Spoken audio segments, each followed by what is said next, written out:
afternoon, everyone, and welcome to the 60-odd... I've got a live feed going on here in the commentary box now, but welcome to the County of Salop Steam Engine Society Limited Rally here at Onslow Park in 2022. What a fantastic year it is to see so many people around the arena. Those of you expecting to hear the familiar voice of Mr. David Bradbury, he is joining me via the medium of the internet in the commentary box. But David, bless him, has decided it's time to hang up the microphone and pass it on to myself, Anthony, to take on the steam commentary for the 2022 season. So, David, you are on speakerphone. If you wish to say anything to your adoring fans, your moment is now. Thank you, Anthony. I'm on the pastor's course up with me. I'm coming on it, but I've still got my love for all these engines. The good Lord gave me the ability to do the commentating, and you're doing a cracking job yourself. And I'd like to thank everybody who's turned up today, and all those over the last nearly 60 years that have helped me. So a big, big thank you to all them. And you're doing superbly well there, Anthony. Well, thanks, David. You've not heard the rest of it yet, but it's wonderful that you can join us via the mobile phone that we have here in the commentary box. So, ladies and gentlemen, Mr. David Bradbury, your commentator for over 50 years. If you can give him a round of applause in recognition of that, please do so. David, they're all clapping around the arena, so thank you ever so much, you and Dorothy, for everything you've done for the society and your continued support.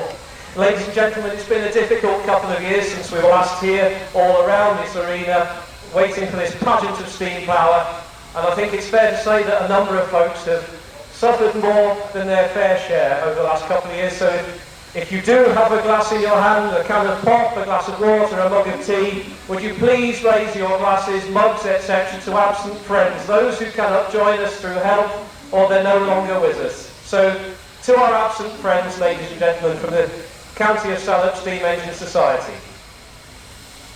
And it's now 2 o'clock. So it's time to begin, ladies and gentlemen, boys and girls. We present to you the 2022 Shrewsbury Steam Rally.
This cavalcade of steam's great might presents to us a wondrous sight of engines now resplendent made from years of harbouring in the shade. They came from yard and field or wood, and in their twilight silent stood. With rusting motion and boiler cold, it was for scrap that they were sold. Then in the summer's sweltering scorch, their end it was, the burner's torch. But some from this grim fate were taken, the slumbering giants gently awakened. With lavish care from owners new, they are but now the chosen few, that represent a lost great power, which we represent to you this hour. But these are the engines of an era long past, built by the men whose skills would last. They made them strong to give of their best. In aging years they do not rest. They still drive on with fiery soul and beating heart that scorns control, with burnished limbs of shimmering steel and throb and pulse of circling wheel, with shining paint and polished brass. All other machines they did surpass. But for all this grace and beauty, they were made for man's duty, hauling with ease the team's former loads up and down the country's roads. Others were the sons of soil, from ploughing to thrashing they eased toil.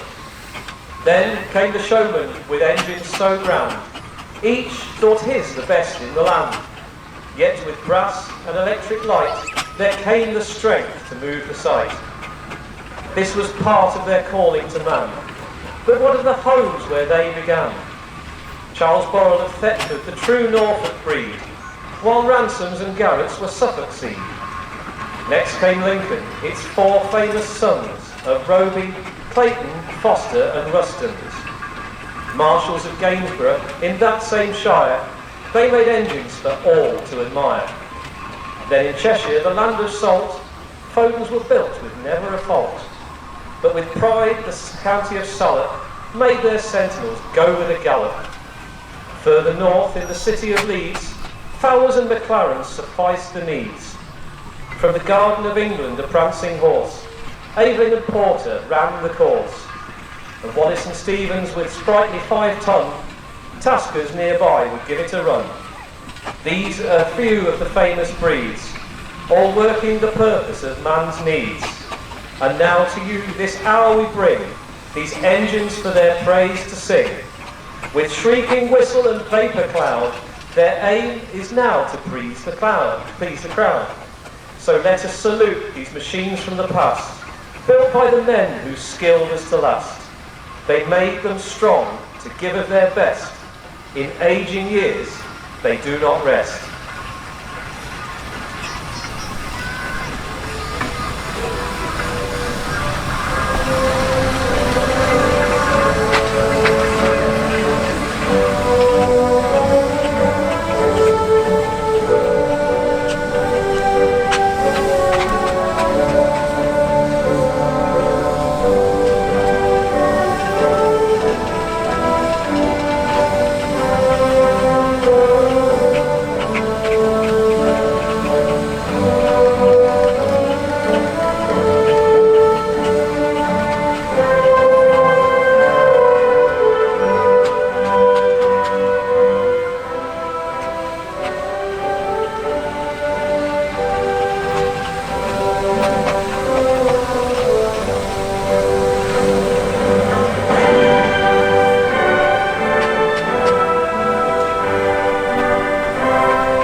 And there you are, everyone. For the first time since 2019, the engines are entering the arena, and it's very hard not to get emotional, isn't it? We're back here once again with perhaps one of the finest pageants of steam power anywhere in the country, whether it's road or rail or whatever.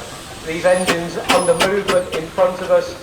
You're lining the arena several dozens deep almost in places, and there is nothing fine to see. I think we have the best seat here in the house, in the commentary box, but what a wonderful thing. So many glorious engines, so many friends as the crews and owners from all over the UK that have come to join us.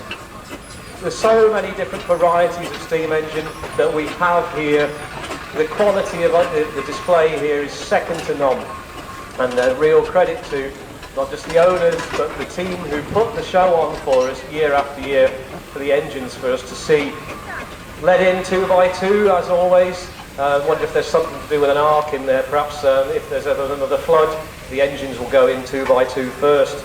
But led in as always by the magnificent Showman's road locomotives, of which we have a selection here this afternoon. Some from the well-known manufacturers of Burrells of Thetford, and including Dreadnought from Frank Lithgow.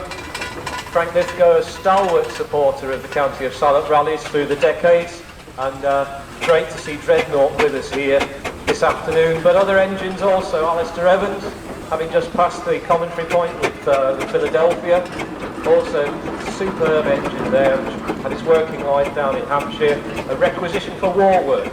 So these engines already had a second generation of work after they finished, some of them with the fairgrounds, and they were put onto haulage. Some of these engines were used on demolition in London and Bristol and other big cities, pulling down blitzed buildings, and once again returned to Showman State. And Philadelphia particularly was parked up on a farm where it lay hidden for 48 years. People knew it was there, but it didn't see the light of day. So it's fabulous to see it here with us today. Likewise, the Burrell Showman Starlight, which was new to Judds of Chackmore, but extensively known by the Edwards family, who ran it, Edwards of Swindon, which were a very well-known fairground family, and brought to us by Alan Lloyd this afternoon with Jim and Marsh crewing for him. And that engine, when it hasn't been in the arena, has been pumping out the amps into Dorman's Waltzer, doing the job that it was made to do. Wonderful, wonderful thing to see.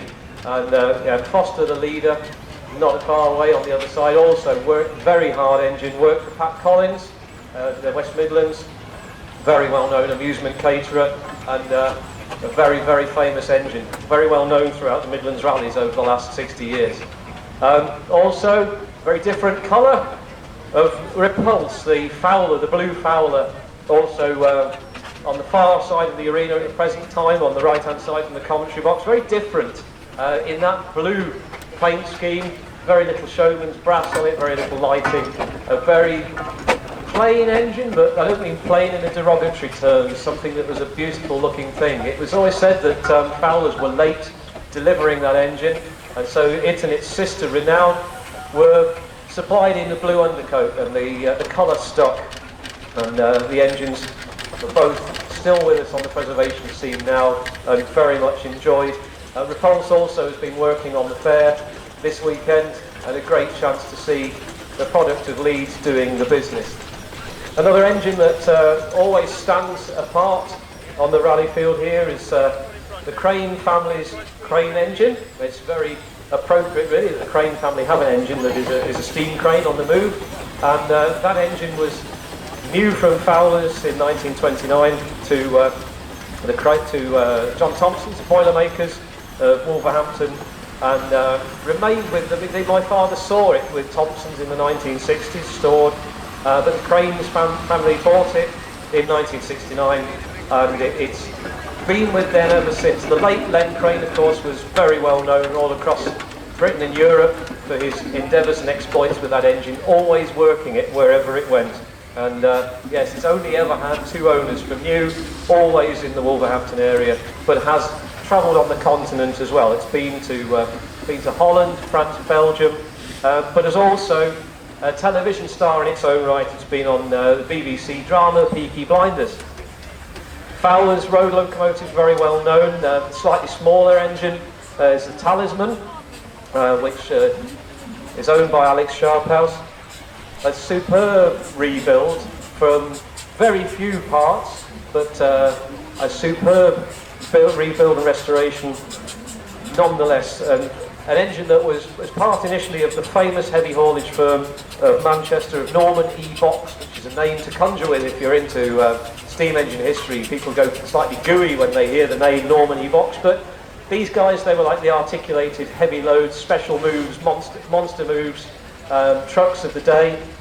And Talisman and its sister engines, Atlas, Gix and others, were all capable of prodigious haulage feats, and Alex has recently undertaken a couple of big road runs with Talisman, hauling a steam locomotive around the north of England in partnership with Foremost and a couple of other engines, Foremost also being a B6 road loco, owned by Joe and Laura Walker of Derby, and new to Charles Openshaw of Reading, who used it for moving furniture, but it was commandeered in the First World War and sent to southern France. Another engine that was then lost for decades and didn't come back into the public scene until bought back from southern France in 2008, pretty much as a barn find, but Joe and Laura have done an amazing restoration on that engine, keeping as many of its original features as possible, so people look at it and say it's a little bit overdone. No, it's not. That's exactly as Mr. Openshaw intended. Slightly smaller road loco, but also an engine that travels a huge amount of mileage around the country. Is Chris Harrison's Western Star, little green Fowler with red wheels passing us from the bottom of the commentary point, and worked in South Wales, Welsh registration, worked on timber haulage, stone crushing and general haulage, and the Harrison family have had it for over 40 years. But what's fantastic is they share the engine with as many people as possible. They offer traction engine driving courses, driving experiences, and they've done that for the past 30 years. They're based in the Lake District, and it's well worth, if you really want to have a go at driving a steam engine, go and learn from them, and they'll give you the chance of how to do it. Excuse me. Also, around the arena, it gets a little difficult to see. There's so many engines in your view, but we have general purpose engines. We've got rollers, tractors, wagons, and the McLaren traction engine of Steve Arrowsmith, one of the oldest engines on site from 1882. Travelled 57 miles in a day on Thursday to get here. For 24 hours it seemed to have changed ownership, because I think Chris thought it was his engine, but I'm assured that it still is with Steve and the family. And Steve and Chris and Emily and the team do huge amounts on the road with an engine from 1882. I think that's something that's really rather special in 2022, that they can still drive an engine that's over 140 years old, and it's allowed on the Queen's Highway now. McLarens are based in Leeds, as were Fowler's. The Fowler traction engine Elsa, in the ownership of Stuart Tomlinson. A bit of a kind of coughing fit now then, you're a bit dry. Well, you...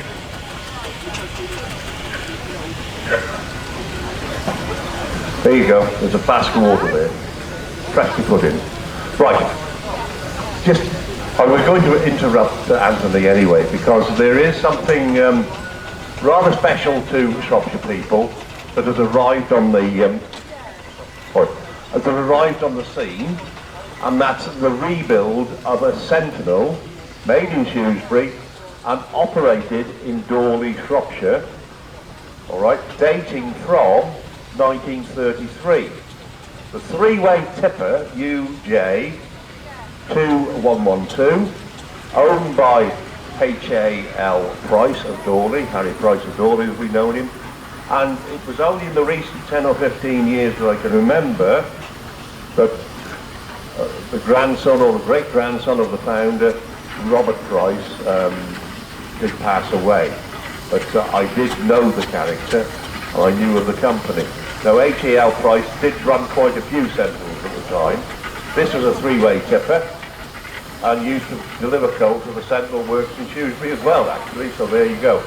But then it moved on to another local man up in Newtown, H.B. Bowen and Son, agricultural merchants, quarry operators, etc., where it was recovered from by the Gould family, who lovingly restored it to what is lovely standard today. I'm back in now, David. Thank you for rescuing me. Ladies and gentlemen, I do apologise. I should have brought a glass of water or a pint of beer in with me, but I think I've got my second wind again now. Before we carry on with the engines, I have a sorry.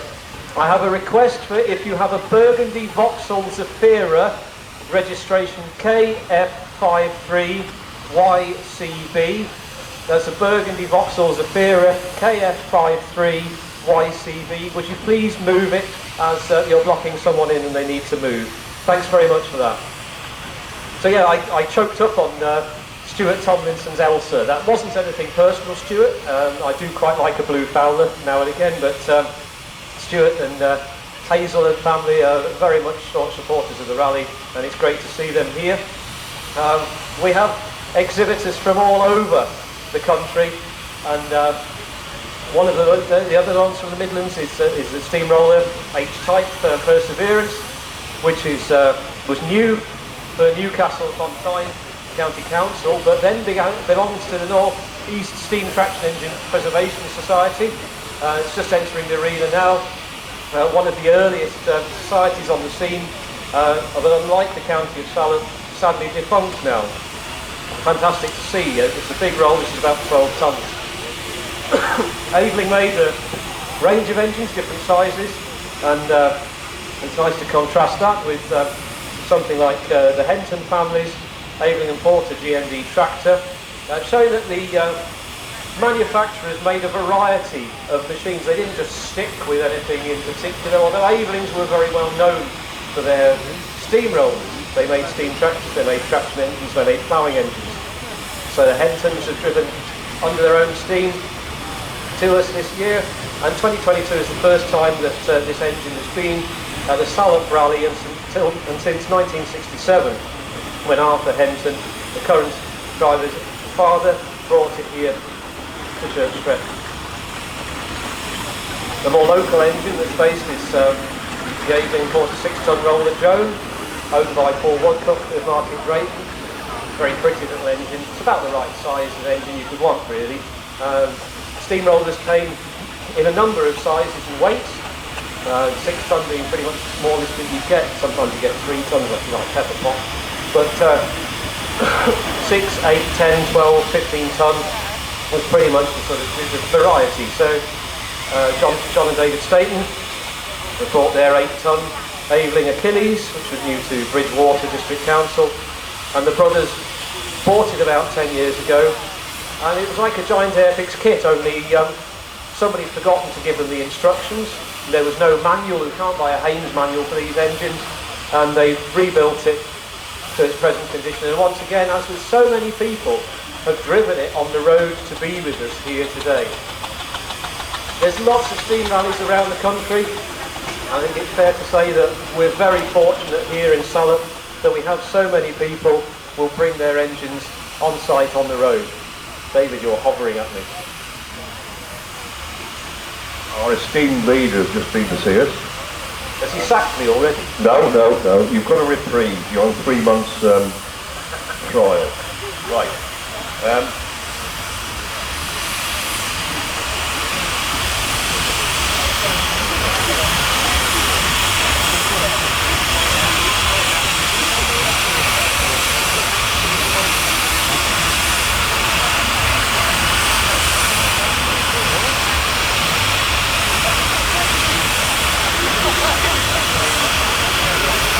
So ladies and gentlemen, boys and girls, something that we do before I continue to blather about the engines to you is a whistle up.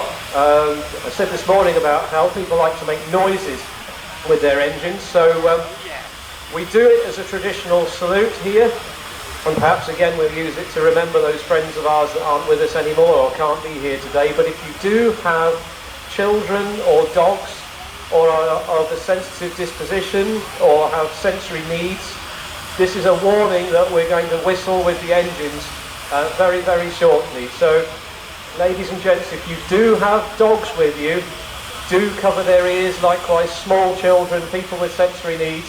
Yeah, I can see Phil Moody in front of me there, he's got his hands in front of his ears already and he's got an engine. But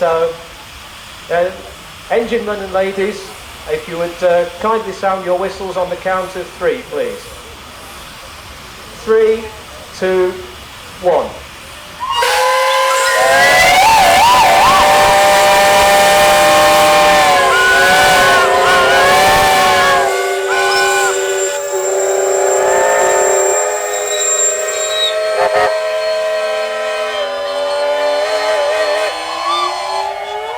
Thanks very much.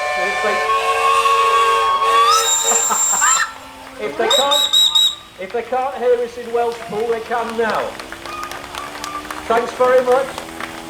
Hang on in. Somebody's got a steam siren. Here we go.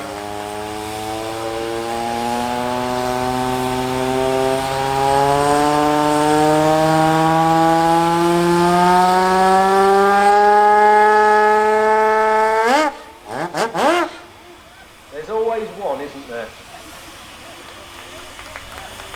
Thank you. Yes, thank you everybody. And of course, just a little announcement, somebody's left their lights on in the motorcycle section. Eastern Europe, which is a 4-horse little blue engine in front of us that says Eastern Counties Haulage. Yes, thank you Graham for whistling there. And it's been with the Jones family since 1969. Mike Jones, a great supporter of the society and the rally, bought it, and between him and Hare restored it through the 80s and 90s, and now again extensively rallied by Hare, driven today by Graham Townsend and steered by my daughter Charlotte Coombs, bless her, the lady behind the Twitter Steam Rally. It's all her fault that she's got her hands on her hips saying, "Dad, you're embarrassing," but my prerogative, I can do that. The other engine is very, very special indeed. Fowler T3 steamroller, which Hare bought in 2001. It's a Fowler steamroller from Wrexham Rural District Council, later with Denbighshire County Council, and it has been restored extensively over the last 20 years. Hare's renewed the boiler, repaired what's necessary, and it's never been rallied before. So this is one of our never seen before engines on the rally site. So absolute testimony to Hare and the family for getting it here on the road, towing the trailer, and a real credit to him for what he's done. David, you've got a parish announcement. I have got a parish announcement, quite an urgent one. We found an EpiPen belonging to Mr. Emlyn Williams. We have now got it at rally control, that's next door to the commentators. Please come and collect it. I know how urgent it can be to some people. Mr. Emlyn Williams. Thank you. Thanks, David. That's very important, Mr. Williams. If you are around, please do come and collect your EpiPen. We want to talk about the theme for this weekend is engines that have never been seen before or haven't been seen for a very, very long time. It's a special pleasure for my friend of the last 30 years, Mr. Ken Milnes, to see him with his Foster Wellington tractor, Nippon Kid. Now, if anybody has made an effort to get their engine to the rally, it's Ken. Ken acquired the boiler for the engine about 15 years ago. You can read the full history of the engine in the programme. I'm not going to repeat it here, but in terms of what Ken got, he got a wreck, and very much as Alex Sharphouse did with Talisman, he brought an engine back from the dead. And Ken has worked long hours, as well as his day job, and helping other people with their engines. He has brought Nippon Kid back to life. It moved for the first time under its own power last Tuesday, and it's the first time in 82 years. That's 82 years that it's been on the move and on the road. So a beautiful little engine, and a real credit to Ken and his family for the support they've given, because all of these engines, they're not possible without the wives, the children, the employers, the friends, that network that bring the steam world together and allow us to do what we do. So do have a look for Ken's engine. Another one.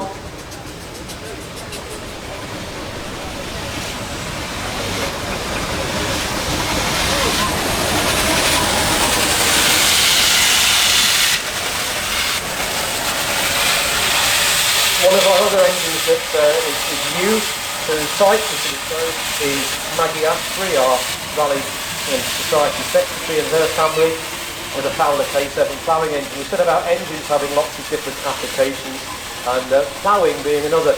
You'll see two ploughing engines down in the working arena. They can't join us this afternoon, but you've got Mark Jones with his Fowler compound ploughing engine, and Guy DeBez with the single, both doing the business. But Maggie and family have a very special K7 Fowler ploughing engine, which was the last steam engine ever to be owned by the British Army. And it was new to Germany and was eventually worked by the Ottermeyer business, who were very well known in Germany. Papa Ottermeyer running ploughing Fenland around Bad Pyrmont. And the Army Royal Engineers Division acquired the engine in the early 1970s and restored it for the Queen's Silver Jubilee in 1977. So it's quite appropriate that it's here for the Platinum year, isn't it, really? She was the regiment's mascot until the regiment disbanded around 2006 and the engine came back to the UK. It's been extensively rebuilt by the present owner, Maggie, and family, with a lot of help from Ken and others at times. More engineering at Criggion, and the new boiler by Universal Steam Engineering. Maggie and family also present their Clayton and Shuttleworth steamroller, the 10-tonner Ironside. Clayton's of Lincoln being another well-known agricultural builder, but not so many of their steamrollers survive. But amazingly enough, steamrollers were some of the engines that lasted longest in commercial use, and Maggie's roller Ironside worked until the 60s and was used in the construction of Hinkley Point nuclear power station. So these engines have a working life going pretty much from the wooden-walled warship through to the nuclear missile. Absolutely amazing to see. Another good friend of mine is Mr. Ian Cooper with his 1914 Aveling 10-ton steamroller, which was Staffordshire County Council finally worked, and then it went into a private collection until 1964. Ian got it in 2006 and put it back on the road, but presents it very much in working condition. We see a lot of stuff that's said about engines in working clothes. Sometimes it's an excuse for them being scruffy, but Ian's engine, I know he calls it the Tatty Heat, but actually it's a lot nicer than that. He's extensively rebuilt it. It's had a lot of, again, a new boiler on it, but you can't see the join. It's an incredible thing and causes heads to turn wherever it goes, and I've been privileged to crew for him on a number of occasions, but by being put in the commentary box it makes sure I'll never drive his engine again, which is perhaps a good thing for him. We talked about Adrian Porter earlier and their steam tractors that they made. We have the late Jeff Lamb K&D tractor, a very nicely presented Aveling. And these engines were pretty much the equivalent of the Ford Transit doing what they did, and very, very fast, very light. They were sprung quite often latterly on rubber tyres, and they were there to make sure that goods were delivered and general haulage undertaken. It was all to do with legislation and different weights and what people were allowed to do with what, and the 5-ton steam tractor was the result, and we have a number of examples of that, including the Marshalls and the Fowlers also that you see on site. Heading round the arena is Joe and Vicky Black and their boys on the 10-ton Fowler roller, which started life in Gloucestershire with Dursley and then ended up in a playground in Kingston upon Hull. Once upon a time in the 60s, a lot of road rollers, steam rollers ended up in playgrounds for people to play on and maim themselves on, cut themselves on and fall off. I'd like to say it never did me any harm, but perhaps I fell on my head. But road rollers in playgrounds were a very common thing once upon a time. Now there are only 2 left. And there's a man going around with a water pistol. Slightly concerned about him. Do watch out for him, folks. Anyone got an umbrella? In case he shouts in here. But the Blacks have got this Fowler and they roaded it in yesterday. Very nice to see. Again, a complete family operation with the boys involved also. We talked about the size of rollers, and Paul Woodcock's 6-tonner being one of the smaller regular rollers on site, but we do have a couple of smaller engines, even than that, one of which is Mike Salt from when Mike has been involved showing Pepper Potts since 1973. It's a 3-ton Wallace and Stevens engine, and those of you that want to know what it looks like, it's the one with the slopey boiler at 45 degrees that looks slightly bizarre. And Pepper Pot was made, or the design was made for the export market to burn poor quality fuel. There aren't many of these engines left, there's about 6 of them today. Mike's engine comes to Salop every year, and it's a great thing to see. It's a very flighty little engine, having driven it, but it's a Marmite thing. You either love it or hate it. I quite like it, so do a number of friends. But the smallest steamroller on the field is just heading out to the arena now. It's the 1-ton Trotter engine made in Gloucestershire by Mr. Trotter. Pretty much for doing his path around his house. It's a super little thing, and very easily to be transported. He used it to roll his paths in his driveway, but he made it in 1933. Absolutely incredible. So Jez Kirkwood brings it to us today, and I think he does win the prize for the smallest engine on the field that isn't a miniature. In front of the commentary point now is Brian Allison and family. Give me a thumbs up. Yeah, I've got that right. Right, it's you. With Brian's tractor Oberon. It's 1920s Avon piston valve compound.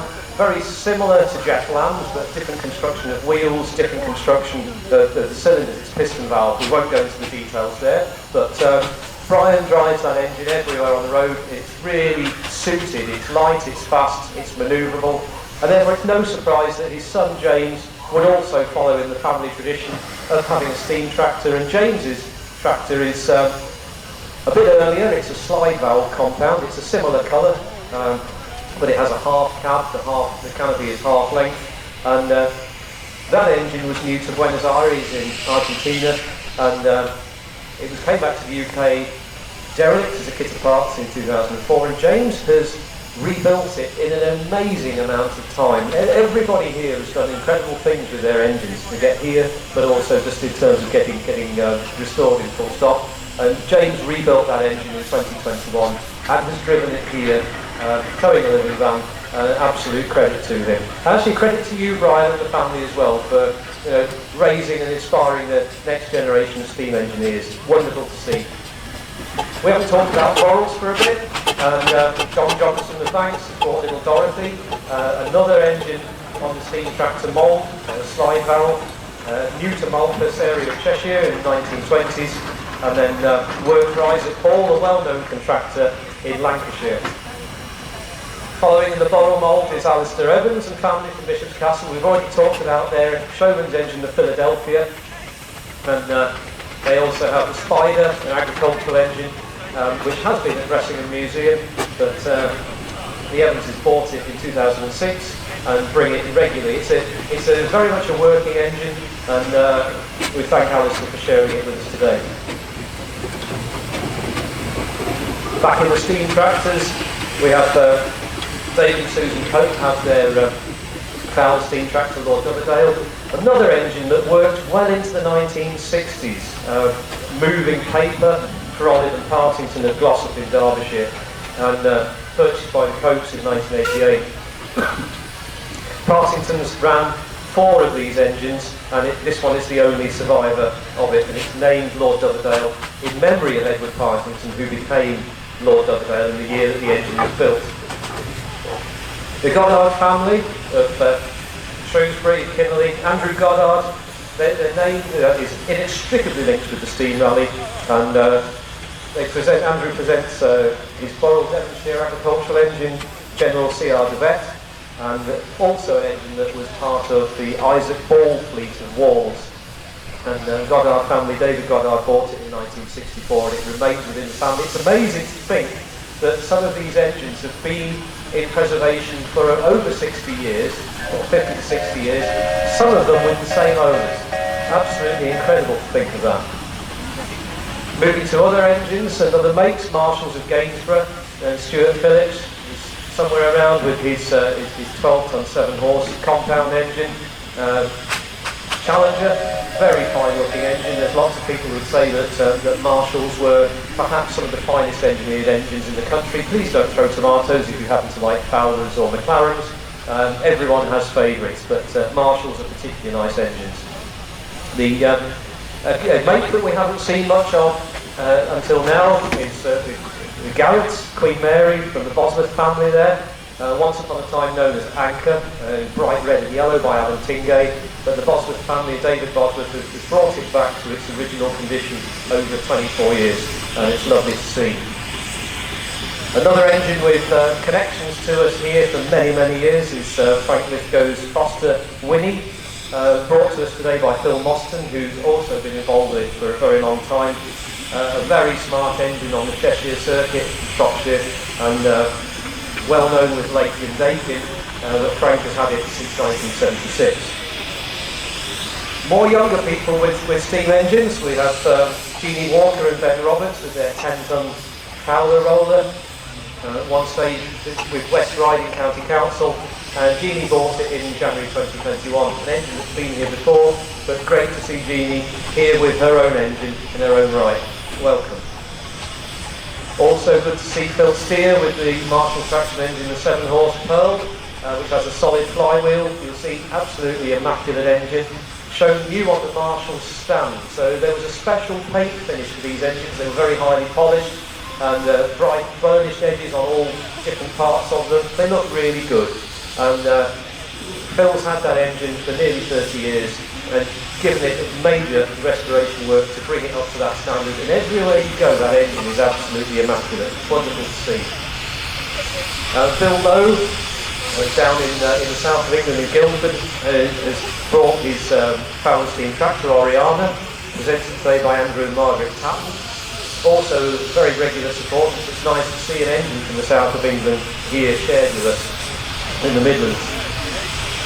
A very distinctive older engine that you'll see is the Wallace and Stevens traction engine Maynard, which is owned by Irene Briggs. Her late husband, Bill Briggs, found this engine as a wreck on the Isle of Man in the 1980s, brought it back and restored it faithfully over 17 years to as near original condition as he could make it. And bless him, when Bill passed on, Irene kept that engine, and it's maintained by Andrew Bradbury, Matthew Healy and their friends, and brought to us again in steam on the road. Aveling steamrollers we talked about. There a lot of them around. That doesn't mean they're an awful thing, it just means they're a very good product and they lasted a very long time. Aveling seems to have the edge over a lot of manufacturers, so that you see Aveling, Fowler and Marshall rollers seem to be the most numerous that remain. And just passing us there in the middle of the arena on his way out, James Andrews, Peck Andrews and Roy on Odin, which is a Somerset engine. And then not far behind them, Mr Painter and Smash. That's a cracking name for a steamroller, Smash. And maybe it shouldn't necessarily call it that, it's maybe tempting fate, but great to see it here. And that's a single cylinder engine, which gives it that more distinctive exhaust note, because the steam is used once, it makes that chuck, whereas a compound engine uses steam twice and its exhaust note is a little bit more subdued. And then Kerry and Joe Shadbolt with the Wallace and Stevens Advance from 1927. It's the grey steamroller that you see, looks a little bit like a battleship. It's a marvellous engine, once again undertaken major boiler work to make it here. And the Advance was an engine for quick reverse, designed to work on asphalt, because by the 1920s the road makeup changed. The Shadbolt family also with them. They've got their Wallace and Stevens traction engine Panther, big 8-horsepower engine, which spent a lot of its working life in Wiltshire and now comes to us from Malpas. And the Jones family, John Jones also with his Marshall Agricultural, rode it in this morning, Triumph Salopian. This engine was involved in the early days of steam rallies with Esmond Kimball in 1952, where it all began, and then the present owner bought it in 1984. Another engine with local connections historically, but has made huge efforts to travel a very long distance to be with us today, is the Clayton and Shuttleworth steam tractor Apollo. It is unique. It's the only Clayton Shuttleworth steam tractor in existence, and new in 1920, but entered preservation in 1950 with Michael Salmon, the late Michael Salmon, who had so much to do with this society and steam engine preservation in general. But it's now owned by Peter Thompson up in Northumberland.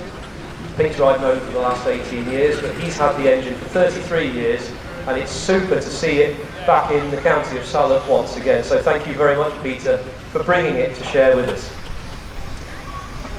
Back to general purpose traction engines, and there's Ian Holt with the Burrell single crank compound. That's another variation on how the steam is used within the cylinders to make it more efficient.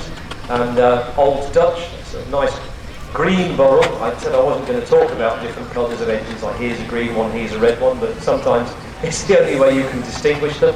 But again, down from Doncaster and with us today. Very different steam rollers once more, with Phil Moody and Dave Riley both bringing their Roby tandem rollers with us, once again for working on asphalt. And Dave Riley refers to his as the mistress. I'm sure there's a story there to tell. Each of our engines, you know, sometimes our wives, daughters, girlfriends would refer to it as the other woman, and perhaps there's a grain of truth in there.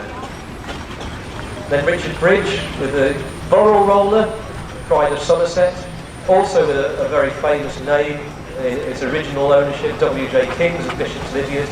They had engines on their premises for many, many years, and Richard Bridge and family bought Pride of Somerset in 1977. And apart from a small break for fitting in new firebox, it's been rallied every year between now and then. A very small little black steam roller at the end of the arena there is a little Fowler, a 9-tonner called Titch, although 9 tons isn't really that titchy, owned by Alison Morrison, and worked in South Africa as a tar sprayer and then brought back to England in the 80s. Alison tells me she got so fed up of waiting for her husband to restore his steamroller that she bought the Fowler.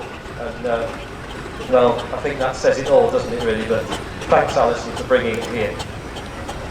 Other engines that are around the place is Graham Townsend with his compound Aveling roller, which was new to Morecambe, but then owned by the late Tom Varley, which is a name very much, again, in steam preservation history. Raymond Pearson with his Aveling compound, Rusty Nuts. I think that's a comment on the state of some of the fittings when it came apart. He's just leaving the arena there. But again, beautifully presented engine, once new to Hereford County Council, and a really, really nicely presented machine. And also another Fowler Survivor. Again, the names of these engines, they tell their own stories, don't they? And Stephen Allen Baker of Kidderminster got Survivor, which came back from Portugal and in 1997. No, it came back from Portugal in 1981 and then lay derelict until 1997. And Alan spent 9 years restoring it. Again, something absolutely incredible. Engines from the UK were sent all over the world. And so, yes, we've talked about Portugal, we've talked about the Argentine.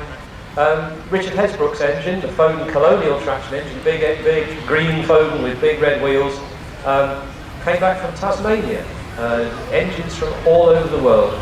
Richard's worked hard to restore it from a pile of pieces, and again, a joy for us to see. Sometimes, like with the small engines we saw this morning, it's not necessarily possible to recreate or rebuild something if it's gone. So we have the Foster steam tractor from 2009, which is a faithful full-size engine, a replica of a full-size engine built to original drawings of Foster, but it's a 2009 engine, so its registration is FX09. I bet you some of you have driven in cars older than that to get with us today. But lovely to see Bob Bailey bring that, and say 2009. We also have Peter Flitcroft's new build Ruston steam tractor, the Little Brown, three-horse engine, quite a flighty little thing, but quite performs very well on the road. Also, for a bit of fun, Jonathan Brigazzi with the Brigazzi steam buggy, which looks a bit like a milk float, and as he says, built to satisfy desire to own a steam vehicle. This buggy is made up from parts There's no historical prototype, but it's a bit of steam-powered fun because he wanted to own a steam engine. How lovely is that? Outside the arena now, they've all pretty much left us and time is running out, but a number of Sentinel steam lorries. We can't do Shrewsbury Steam Rally without talking about Sentinels, who always built steam wagons, not lorries, steam wagon with a double G, wagagun. I think that's how you pronounce it. And wonderful to see such a wide selection of them, from Harrison's 1921 engine that was worked with Brown Bailey Steelworks. Brown Bailey's in Sheffield were working steam wagons, got it now, until the 1960s. There's a bit of an altercation going on here in the arena. I think there's something going on with the arena manager and the chairman. And I think there's physical violence being offered. Come on, Mr. Goddard, this is not the thing. He's armed. You can see he's got a weapon. He's got a water pistol. Oh gosh, Steph, can you go and get him? Oh, he's left his bike. Oh, Mr. Cooper, what have you done? Oh, Ian. That's why Ian doesn't want me to drive his engine. But then again, he's just squashed our man's bike. That's one for the insurance, isn't it? Deary, deary me. Steph, get a grip. That's one bike that isn't going to be in the parade now.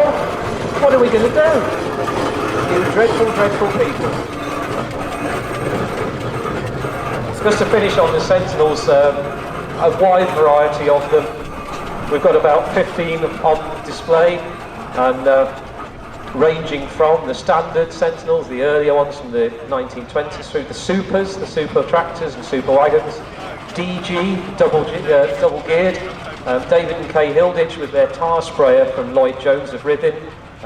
Again, an engine very, very well known in the arena and in the area, and worked very, very lately commercially into the 1980s. It worked so late that here's the shameless plug, I was able to put it on the front cover of my steam lorry book.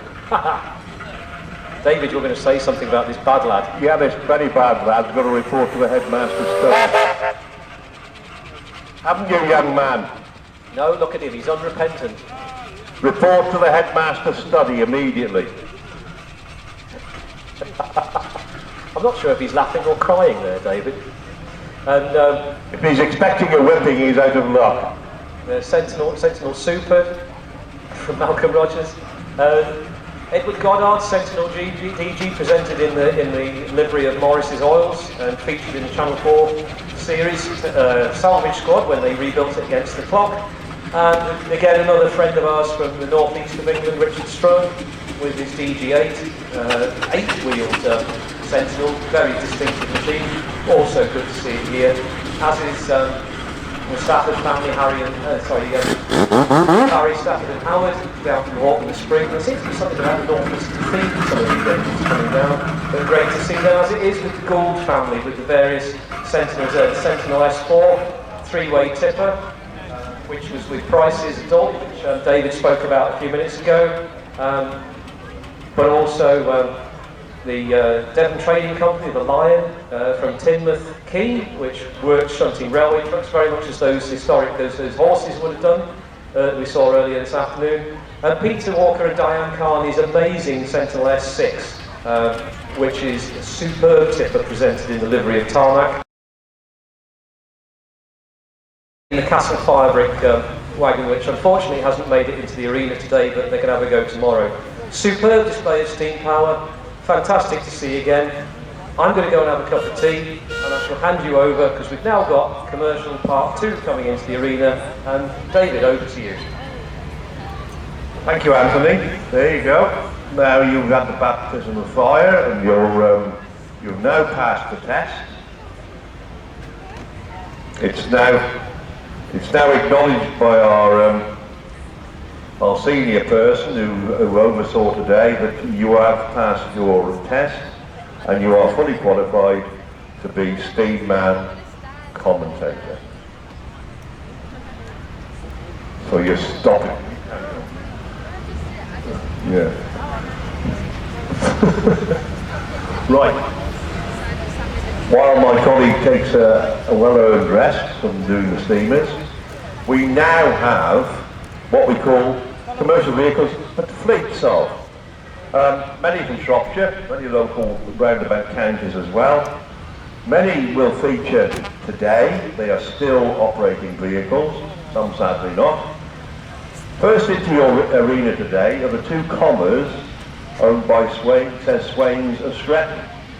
Very old established company in Church Stretton. And you'll see both these are what we call livestock cottage, and of course mainly for carrying horses.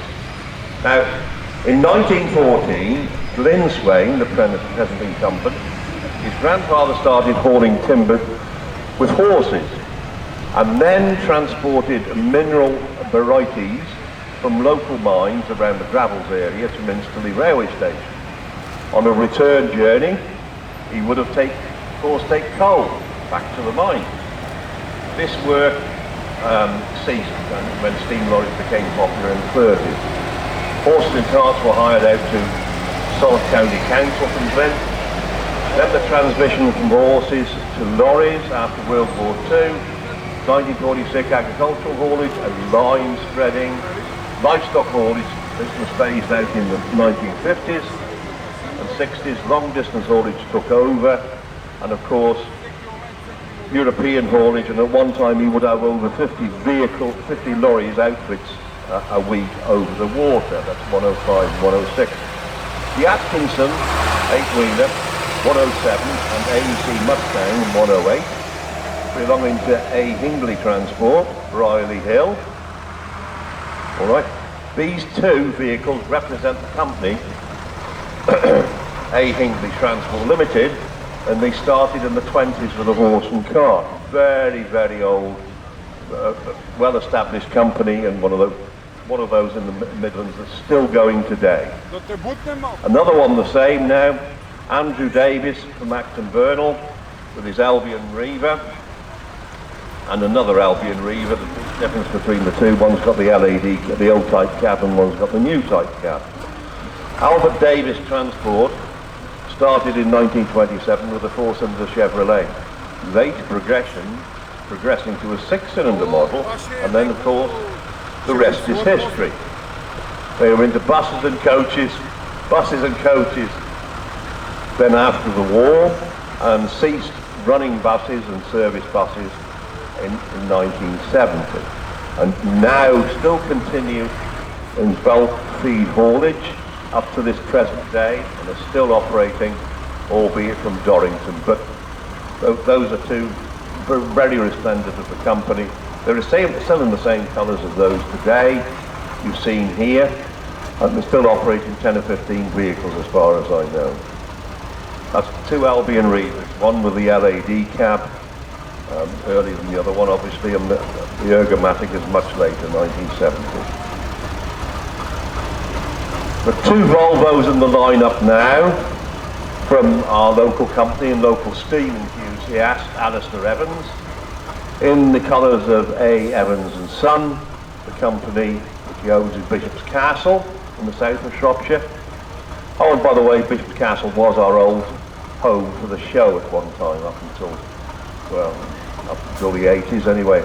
But and we have to move on from there, obviously, and we found ourselves at Onslow Park. These two Volvos will represent the fleet that Mr. Evans runs out of Bishop's Castle. On his timber side of the business, Ransford Timber Company, and then of course the actual company itself started in 1936.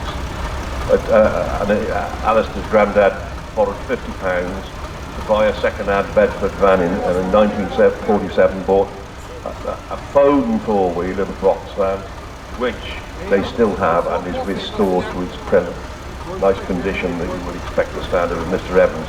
Mr. Evans is two Volvos. One is the Volvo F88 290 and the N10 Volvo behind, the bonneted version, Turbo 6 we call it. So there you go.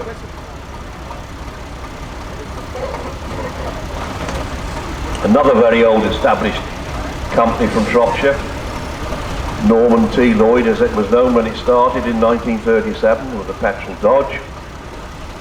Very humble beginnings there, became Lloyds of Ludlow eventually, running up to 80 or 90 vehicles. Again, a good many of those on the continent at any one time in the 70s and 80s.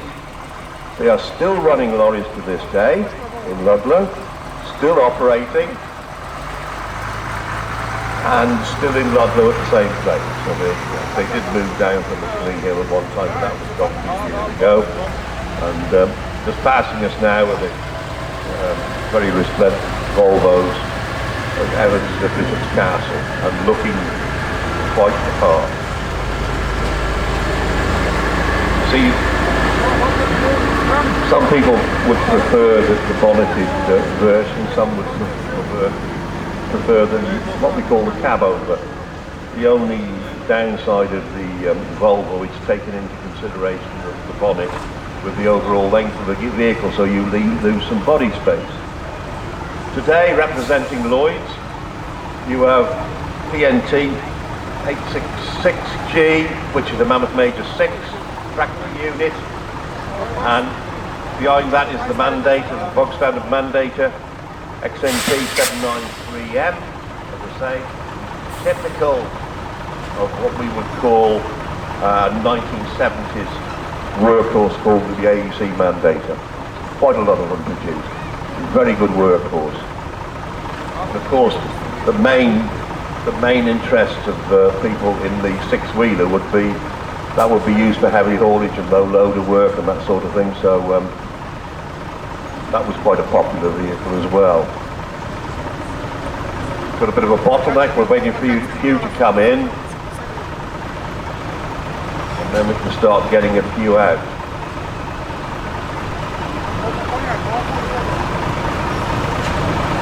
And then you have our actual rally organiser for the lorry section, the section secretary Lewis Weaver, with his two vehicles in the colours of C.A. Weaver, his father's initials, obviously. His father would have been 100 at this year's rally. He sadly passed away a couple of years ago, but he would have been 100 this weekend. It's always his birthday on the rally weekend, and we have to wish him happy birthday. A nice little Albion Chieftain, four-wheel tipper, very resplendent, typical of a working four-wheel truck with a tipper. Then of course the Volvo F88 tractor unit, very unusual one, it's what they call the day cab. Alright? And if you see on the back, it's in memory of Bert Weaver, the boss, right? He died in 2012. By the way, Bert started with a vehicle in 1952, a four-wheel GMC, paid 150 quid for it, and it was off A.E. Jones and Ludlow. 6 months later, he went on a contract with that and Lithgow line spreading. Now then, here we go. A nice little Seton and a Leyland Comet tipper belonging to Mr. Owen from Wrexham. Coedpoeth, Minura, Wrexham. Both four-wheelers. Ivor Owen's been in business a few years. He started in 1954 with a few lorries, and the rest is history, obviously. Now then, W.J. Kappa. W.J. Kappa Transport in Wellington. A new build quite well, sadly. First of all, Bill's Albion, his beloved Albion, his 1939 Albion, what we call little four-wheeler, CDO 140, a 3.5 ton model. And then, of course, the giant Foden, 1959 model, S21 Foden 8-wheeler, obviously as well. Now we come to a very local person, only just down the road here, and then Mr. Elliot Blackmore with his Bedford KM track unit and his ERM track unit as well.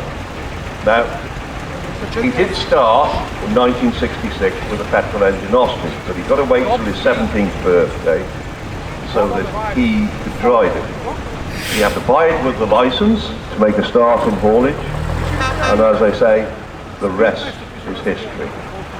And as you can see, quite a lot of Bedfords early on. He had a petrol engine Bedford, then he had diesel Bedfords, moving on to, in the latter days, Fodens, and then Scanias, and then eventually selling out to Veolia, because he was on the waste job. And there he is driving his own ERF there, his ER Captain unit, which he had new himself. He's only since new, and he was saying he watched it being made, and it was displayed at Harrogate Tipper Show with a new tipping body and hauling a tanker and tipper trailers. Parked up in 2001, so there you go. Then we have the Connaught family from Leominster. In other words, M.A. and M.A. Connaught and Son. Bowden, a 1967 GUX 813E, previously owned by Woolies of Bucknell, famous haulier down there, tar sprayer and tanker man. And the next one along is the road train. I hope it's clean now. 1987 model, a G-Reg 62 road train track unit with a Cummins engine. Very rare now, not seen many about, but quite a well-selling vehicle. Two examples from John Norman, from Down Home Lacey, Hereford. First of all, the Seton, which is a 1969 model with a 180 Gardner engine. This vehicle was new to the Yorkshire Block Company in Doncaster, pending its right to Showman. Of course, more modern than that is the Mercedes 1625, John Norman's. Very, very popular in its day, the SK range of Mercedes. Very, very reliable, good old workhorse. So,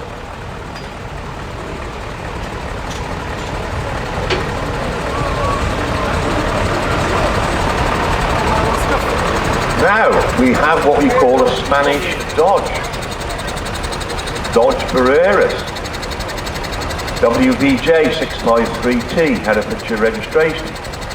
New to Trevor Price from Hereford, Calgar.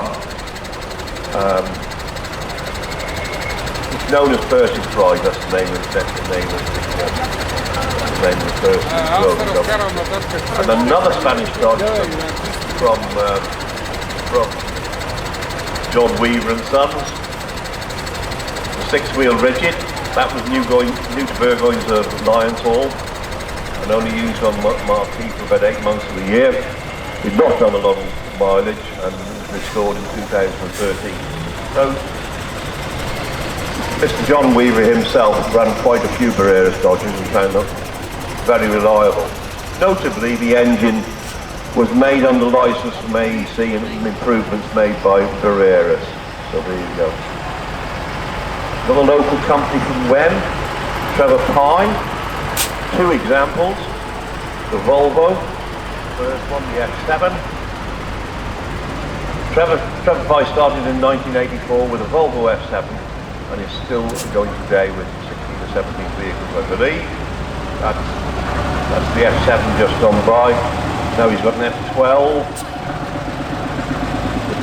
Obviously the number plate, Trevor Pye A135, 32-ton tractor unit.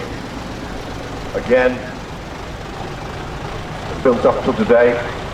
We're getting behind again. AEC Mammoth Major, belonging to TJ Parry and Sons, Halfway House. 814 YUD, used to be owned by Firmin Coates, Linton, Kent.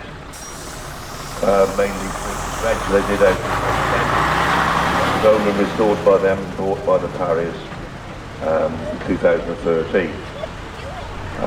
786 BWX, an AEC Mammoth Major, owned by TJ Parry and Sons. It was new to Cherrington Hargreaves, then purchased by MJ Parry and Sons in Shrewsbury, 1971, and then bought from the sale and restored by Sanray up at Morton. Here we go, Paul's Transport, another local company from Shawbury. So, Volvo, 1979 SLV 566W. Paul started in 1992 with a Volvo F6 tipper. Come a long way since then, quite a few lorries, and doing local work, tipping, all sorts of things. Another one, David Ford, well known in Shropshire, Ford's Transport Limited. A DAF, a 1975 EJP, acquired from a farmer in Bedford, bought on a farm in France and imported, but in his own colours, making it look like that. Then of course, very, very apt for him, the Volvo F12 DRF, obviously his initials, 4x2 tractor unit, and it was bought from Malcolm Harris in 1991 when it was 3 years old, driven by David Ford himself, and then as an owner driver, a number of other drivers, but that was one of his original vehicles he ran. So we'll be looking at some tractors next, some real tractors, which I've got a man here who's an expert on Marshalls, Nuffields.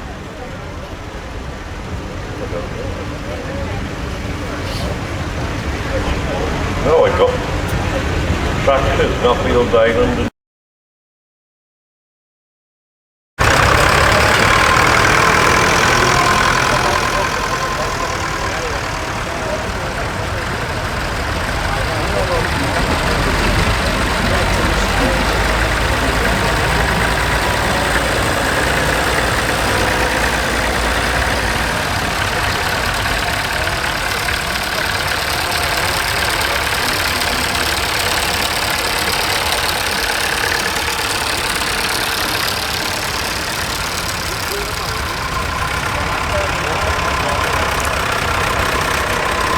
We're just waiting now for the post-war 2 cars to get lined up, ready to come in. Tractors are doing their final lap. And then they'll be leaving the ring. And as you can see them passing by the window now, we haven't got many details of each tractor or any owners' names or their previous interesting history, if there are some, but you can judge by the status of some of them very well preserved, and so be it really, because the rare ones you see going across the bottom, you know, going from the Leyland era to Marshall, and the odd things that Marshall produced and where they came from, you know, it's difficult to realise we've got ourselves in this sort of state where we don't produce tractors anymore. The nearest I got to tractors really, we used to carry Massey Ferguson tractors in the 80s out of Banner Lane, and they used to go to Ireland on these, you know, we'll give you a tractor for nothing job, you know what I mean? And they went abroad as well, didn't they, I believe? So that did Massey Ferguson the world of good. But I can remember all these hundreds of tractors going to Holyhead, you know, my God. And then every farm in Ireland had a new bungalow, and the joke was he had a Massey Ferguson tractor to go with it, so there you go.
from our rally control next to the commentator's office.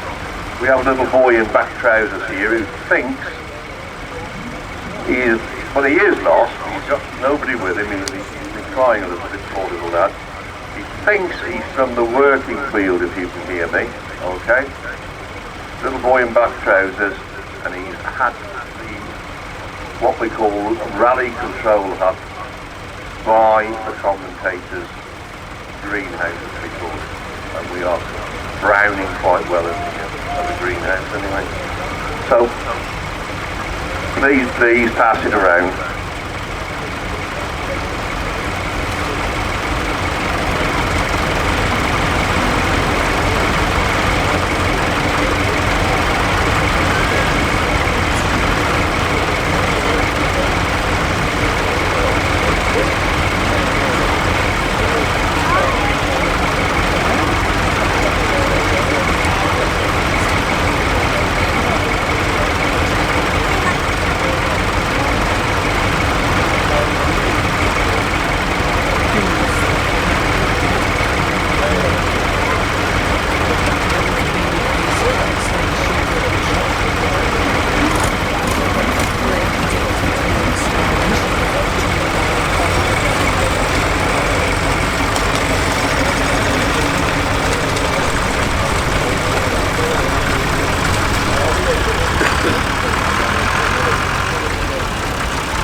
Well, ladies and gentlemen, boys and girls, we've got the post-war classics now entering the arena. This could be fun, couldn't it, David? We could go on a nostalgia trip together.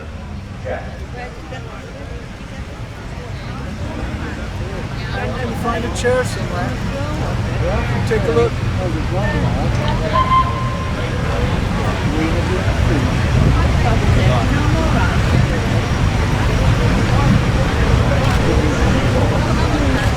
Well, David, I just teased you and said we go on a nostalgia trip together, and you did say to me, how come, because you're a little bit older than me, but I definitely don't remember the first car, although I do remember the second car in the parade.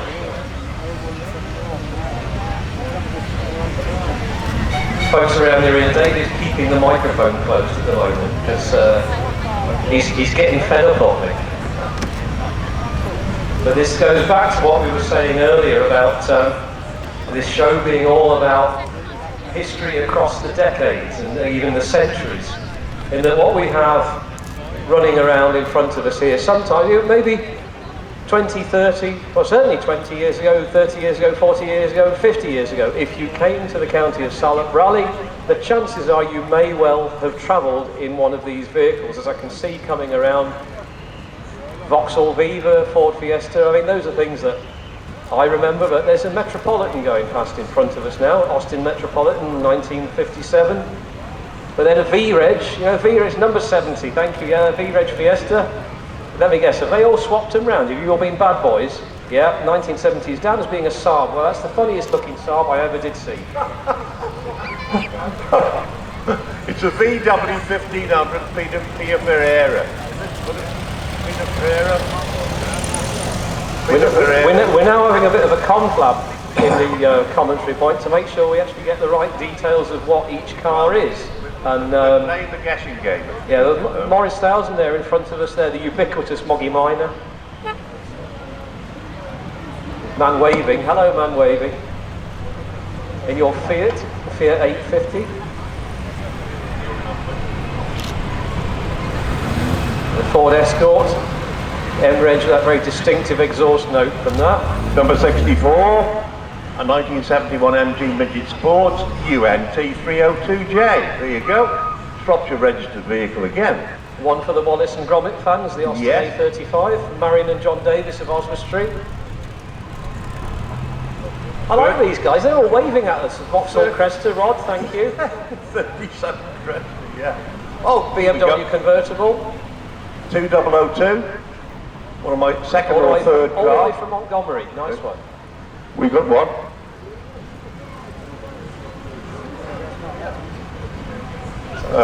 It's probably a bubble car of some sort. Peter Davis owns it, so there you go. You never know with him.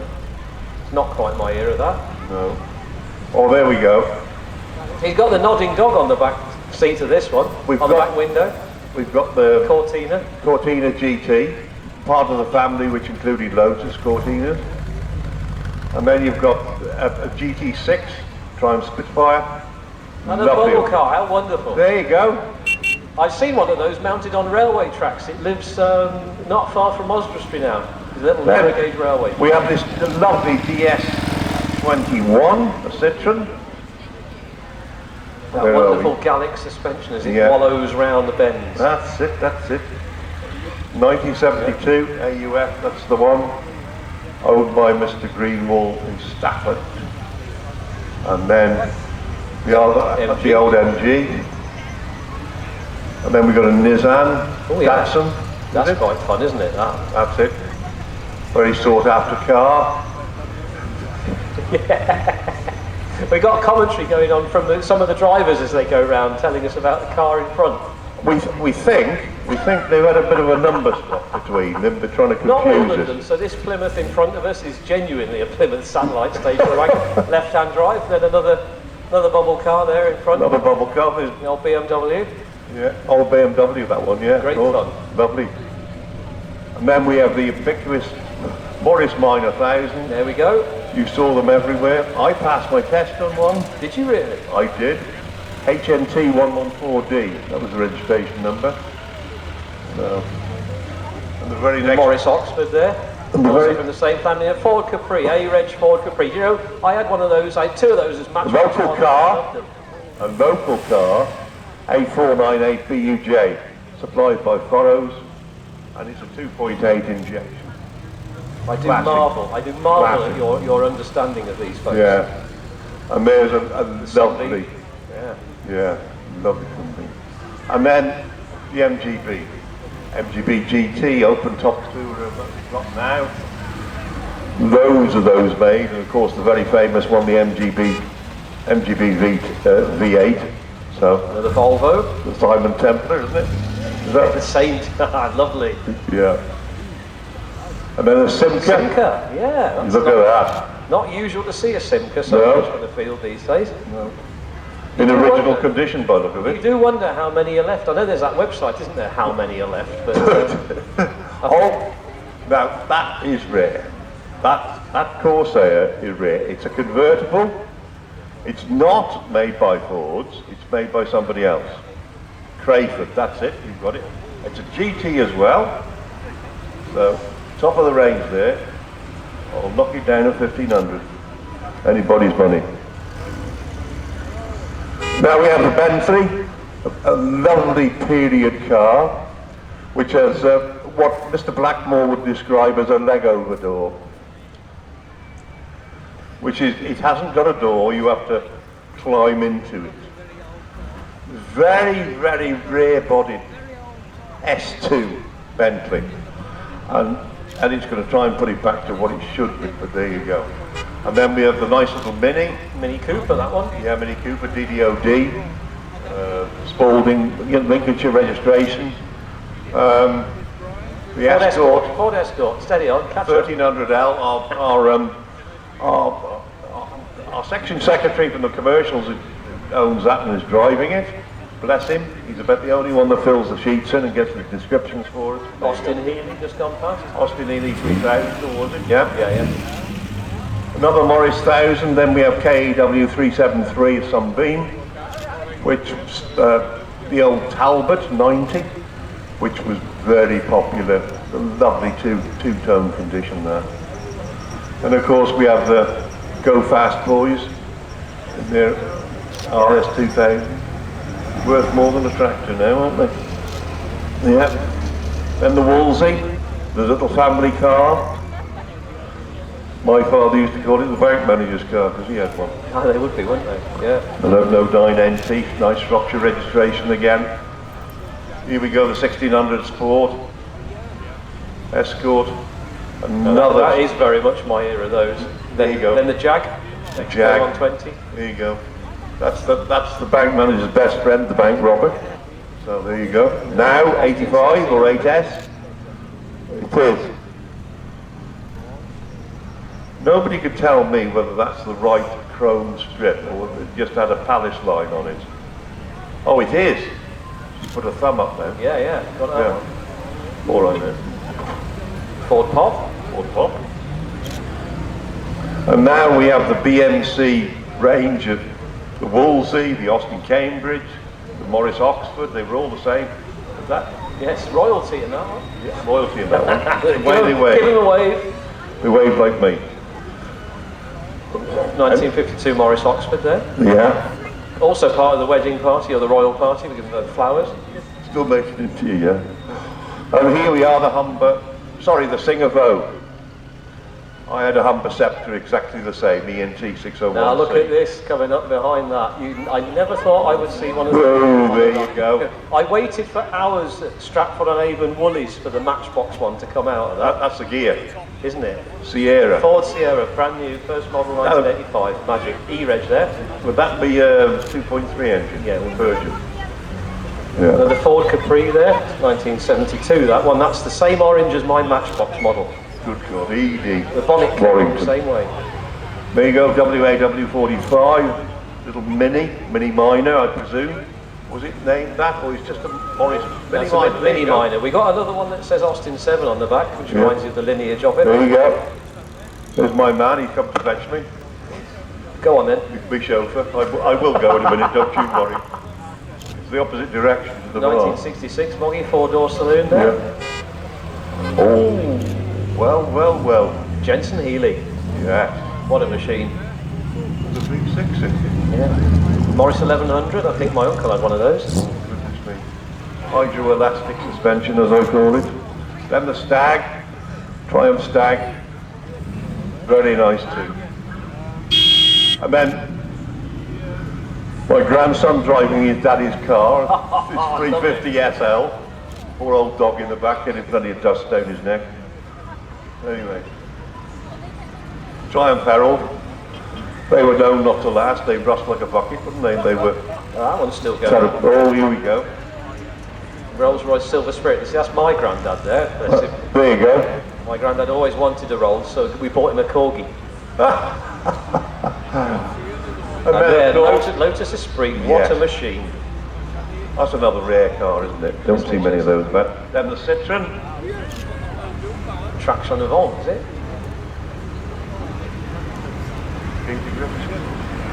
Ford console. 1954, yeah. Yeah, Ford console That's there. the one. Left-hand present ownership for 8 years. Peter Griffin skills. Another MGB, or MG, should I say? Rover, sorry, Rover P4, isn't it? Yeah. Rover 2000. P6 P6. SC. In other words, the 2-litre model. Then the Daimler, UJW 676. There's always something regal about a Daimler, I thought. Yes. The name more than anything brings it on. Austin A30. Everyday car, so many. As was the Morris 1000, another one. Another Morris 1000. And that's not to say there's anything wrong with having a Morris 1000. I think they're very characterful, lovely little cars. There's one thing, yeah. You see, you do all your registrations. This one's a Warwickshire registration in front of us here.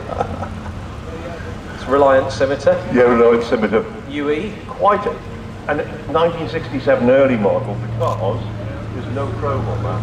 Yeah. No chrome at all. There we go, look at that, eh? Rover. Ooh. Now we come to the Austin. Austin 16. Yeah. Big old bus, that plenty of room in the back.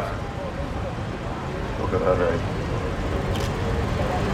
Then of course we got our MG Saloon. Are we going to fit all this lot in, do you think, David? Yeah, you just have a look at those 50s cars. Look how much room you've got in the back. No, I meant, are we going to get all these cars in the arena? We're going to try to. Rover 3.5, Well, V8. you just missed the Triumph Toledo as well. Yeah. They keep coming. There you go, J-Reg. Margaret Thatcher car, Prime Minister had one of those. Yeah. Yeah. Then we've Furry got dice there. Vauxhall Classic, what do you call it? Deluxe or... Come on, I'm looking for the help. Well, there's a Rover going past now. Rover 95, A-Reg, which would be a 4-cylinder. Then of course we got the 1990 Mini. Mini. Is that a Cooper though? No. No, it's a straight Rover Mini, that. It is. And then the Triumph, Dolomite, 1600. Very, very popular. Now this is the van we were looking for to come into the arena. Mr. Sheldon there, light haulage, to compare with the modern Transit, that's all. There you go. He is the pickup. Austin Somerset pickup, or Austin A30 pickup, we call it, wouldn't we? I had the Austin Somerset car, one of the first ones. Now the workhorses that everybody produced. You've got the Land Rover, which would be a Series 2, would it? Get that one? Yeah. Yeah, B. Probably a petrol fire engine. Yeah. And then another Series 2, H registered, with a canvas top, truck type body, 90-inch wheelbase, yeah? Yeah. There's another rare survivor, I'd say there, that Bedford. Yes, I would, 2 Bedford CF. No, what? Having said that. Yeah. You need some inspiration to buy a thing like that, but that's beside the point anyway. My own personal opinion. They'll take offence. I don't want people to take offence now. And then the Carter's Circuit little Morris 1000 van. There you go. Got one of the horses on top. It looks like a real one actually, but I don't know. It's a fairground Galloper's horses. Yeah. The Series 1, GAW. 1949, that one. That's it. That's I've got the pulley look. Take one of those home tomorrow. That's it. Then you've got the later one. The truck Series still 288. Open canvas top. Looking well. There you go. And then we've got still another one, MAW 779. Number 9 in your programme. Yeah, 1955. That's it. Mr. Robinson at Whitchurch, nice to see you. That's it. That lovely paintwork on that. It's not overdone, it's just nicely presented. As it should be. And this one's happy to see you, David. Look, He's got it's got googly eyes. happy headlights on him. Nice one. Flying the flag for the Rover Series 1 club. There you Nice go. one. Ready for the hot weather with everything wound down. The Series 2A just gone past with a hard top. Hard top. That was interesting. He did have a swig of Foster's then. Now then the Chevrolet. That's nice. Chevrolet van, 3100 yellow.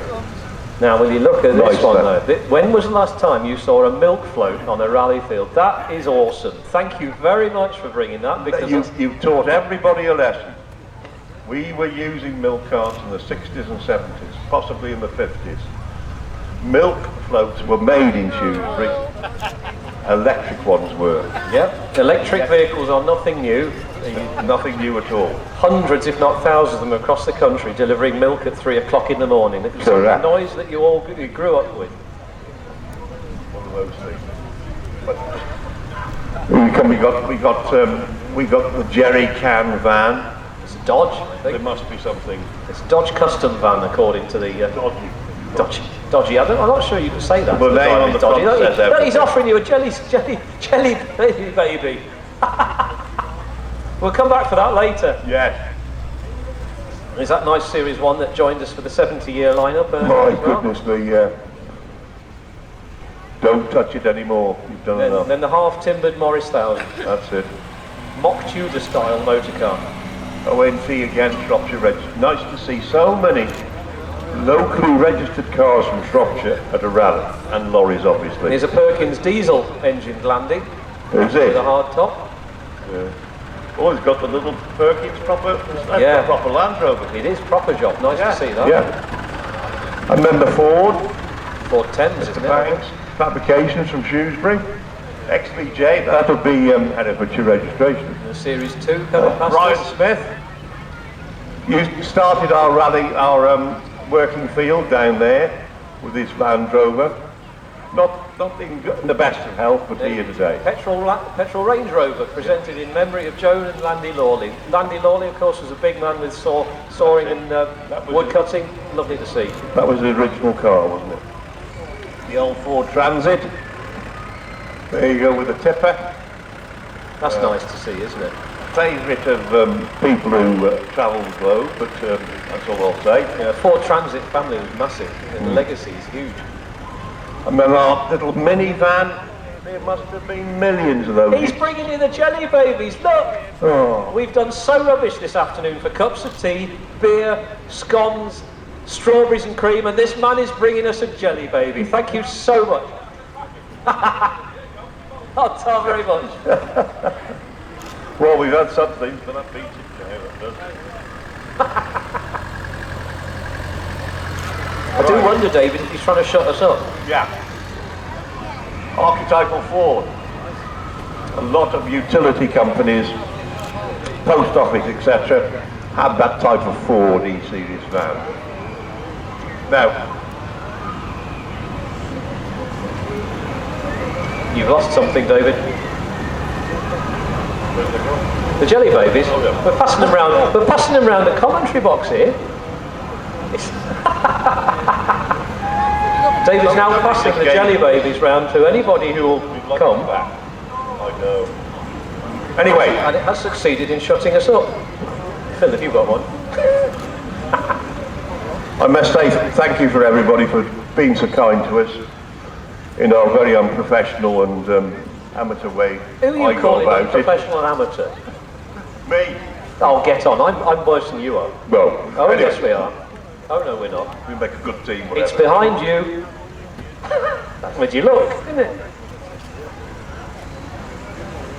There will now be a short moment while the commentator composes himself, smacks me around the ears, and decides what he's going to say next.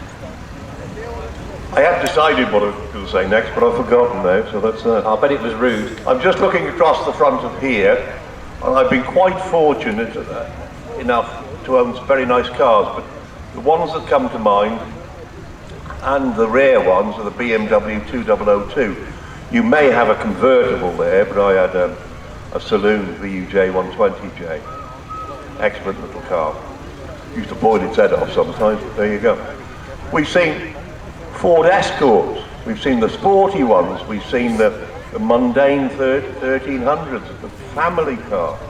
We've seen the Vauxhall Crestas and Veluxes. And of course, you've seen the archetypal Morris Minor. There must be 7 to 10 of those here today, but they are, and they were, affordable, family little car.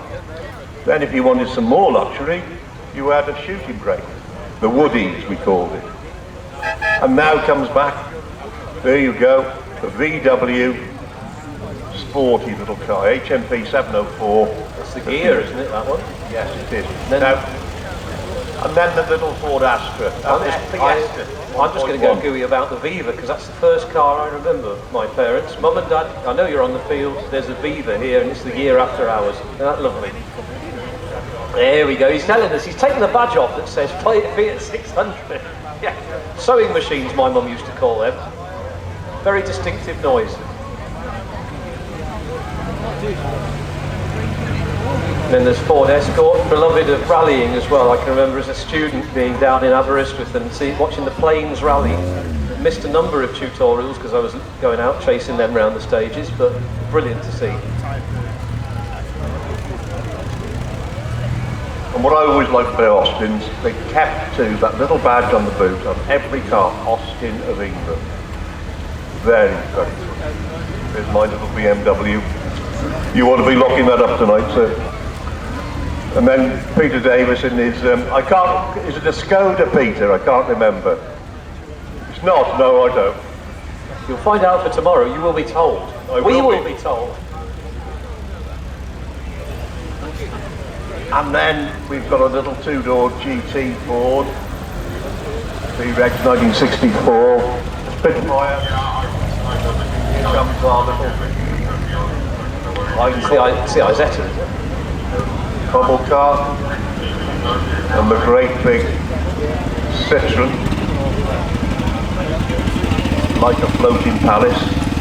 I think the marvellous thing about the classic car it's about display here is we get 2 bites of the cherry to look at them again because there's so many of them. They're all lined up and now they come out. Go on. There's our film stars car. Simon Tempter is the white one, isn't it? Simon Tempter, or what, am I thinking the right person? Or even James Bond. Can't remember now. You're styling yourself there, David. There he goes, he's just giving you a flash, look.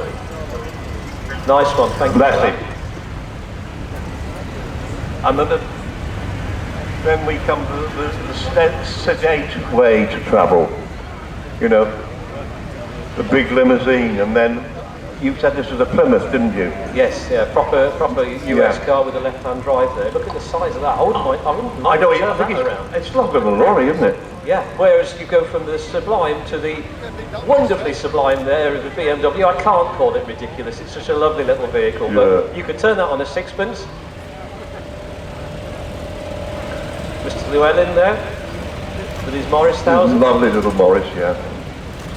I think he's been welding that for about 8 years so far. So. Oh, there's hope for me yet with my Land Rover chassis. Practice. And then one of my little favourites is a 2.8 injection I. The Capri with a power bolt in the bonnet. Correct. Yeah. And there, that Mini over there, he's plated up as an Austin 7, so let's not forget the lineage there as well. And that would be the RXC 763J on the Wolseley. That would be a dealer's car or a demonstration model, I'll tell you that now. How do you know that, David? Because RXC was the registration for British Leyland dealers. Right, okay, so wherever you were in the country, you saw one of them. Charles Clark. And they were all RXC. And I believe it was Warwickshire or somewhere in Birmingham. There's a tenner on that. All the nice people drive a Volvo. Did you notice they wave? And everybody's waving. They're all so friendly and happy and lovely. But who wouldn't be lovely? The sun is out. Made lots of new friends today. Especially after an hard course. Put your teeth in.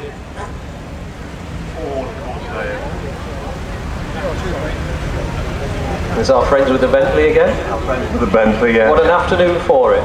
Yeah, what an afternoon. You're getting a picnic out in a minute, I can imagine what's underneath that tarpaulin at the back. Was it a piano? No, it won't be food. The licensed Bentley. And then... There, see the sliding windows in the front of that Mini. Yeah. You know, it didn't always have wind-down windows in our cars. And number 82, I think it's his age, I'm not sure. Oh, you'll pay for that. Lewis Weaver and his lovely little Escort. And then Austin 3000 wire wheels, a proper business. OEP Montgomeryshire, over the border. Nice little Morris Minor. And your Talbot. Now he's got the door hanging open on this Escort now. Is he going to make a hasty retreat, do you think? I thought that was something for cornering. I do remember seeing one of those coming up on the Plains Rally through Sweet Lamb with these navigators sitting on the bonnet to give him extra grip on the corner. Crazy. You know, they all had nicknames, poor old Morris and Leyland, didn't they? And was this the Land Crab? Yes. That was the Land Crab, wasn't it? I can remember that. And they made them in Wolseley, Austin, Morris, didn't they? And all the derivatives. And I can remember one of my drivers having one of these for years. And he always washed it and polished it most weekends, and it's probably still about somewhere. Excellent condition. Lovely little thing. And then, I shan't make the same mistake again, it is a Singer Vogue, not a Humbus. And then, of course, there's Ford Sierra. What a Sierra. Yeah, I have the later one actually. That's when you do start to feel very old, isn't it? When you see things that you remember being new. And even for me at 48, thinking, really? Mature in years, we tend to say, yeah. Mature. Is that what it is? No, I shall never be mature. It's what they say, is it growing old is mandatory, growing up is optional. And there you see, you have an Oxford registered Morris 1000 EWL. You probably don't ask me about this number plate thing. Well, I was going to say, have plate. you got an encyclopedia? I have a number plate book, and I've always referred to it. Once I know the 2 digits, the last 2 digits of the 3, I know exactly where it's from. Here we go. I hope you've still got the dog with you. You haven't grappled him. No, he's still there. Hi, Archie. Talking to the dog now. Those little 360 SLs, they're about, there's plenty of them, and I wouldn't say they're for nothing, but they're a decent little, you know, nice classic car to start with. I was surprised how cheap, you know, they are. There you go. Here we come, the Triumph Herald. My God, if you had a Vitesse, you were coming up in the world, weren't you? The bigger engine. But this thing, I think it was injected with bugs before it left the factory, because they used to rot pretty badly, didn't they, on the wishbones? Terrible things. Our ring organiser or area manager is holding the job up again, I can see, so he's only got himself to blame if we're late. There you go. On the roller, sedately going out of the ring. No recognition of anybody else. Keep yourself to yourself. That's it. Well done. Oh, look at that. License to Thrill, 007, the Lotus Esprit. Yeah, beautiful. Very much so. It was one of those where the fins came out the side and it went underwater, didn't it? That's the one. That's the Esprit with the missiles out the back. Yeah. I was watching. Here's my little Dolomite. Is this a Dolomite Sprint or just a Dolomite? Triumph Dolomite. I'm trying to tell you that. You're not getting through to me. I haven't got many perception skills. I don't think it is. Toledo. Yes, The early one. Toledo, yeah. MG. Nice little smart MG there. GDA 639C, registered in the Black Country. Your Rover 2000. There's another XC there. Yeah. It's a Leyland registered vehicle.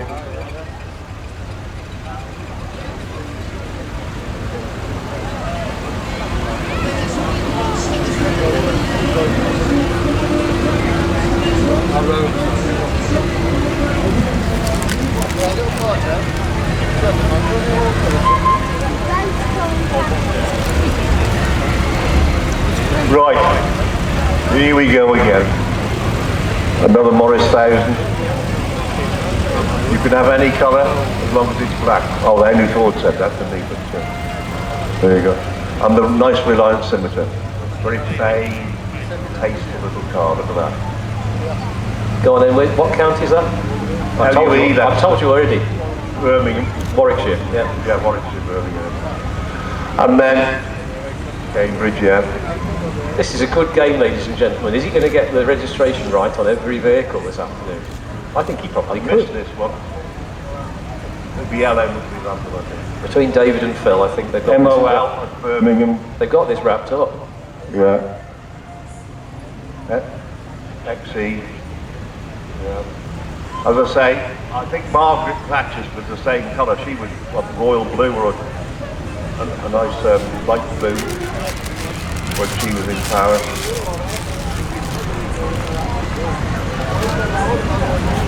Sussex, isn't it? Then NK, that's a London registration, BNK 219A. That would be a 95, and I think it may be a 6-cylinder. Is it a 6-cylinder? 6-cylinder? Yes, thank you. Thought it was. Yeah, we're trying to work out the registration of Reggie. Reggie? He's probably from... Reggie was Roland Ratt's brother, but, you know. I mean, 978 XLM, come on. Correct. DLE.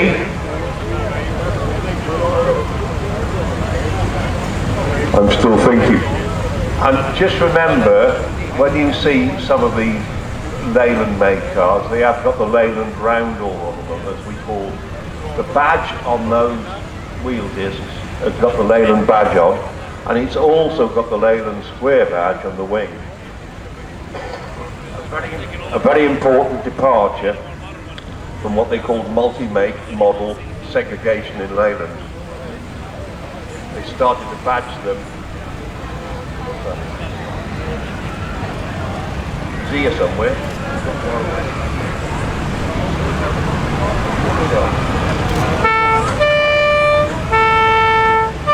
Okay, he's going to play with his siren. He's off somewhere. Staffordshire registration. GAW again. Look out, he's got the circus on tow. Carter's Royal Berkshire Steam Fair. OD must have conked out or something. Nice Derbyshire registered 80-inch wheelbase Series 2. There you go, children, ride carefully, look after yourselves, please. LCO 516H. Another 80-inch wheelbase with a canvas top. Looking very resplendent there. Very nicely done, Land Rover. Very much in taste, no fancy work. And then our CF, which I wasn't very kind about, they weren't very kind to us at the time, so just unfortunate how you find some of these, how these little commercials work, but there you go.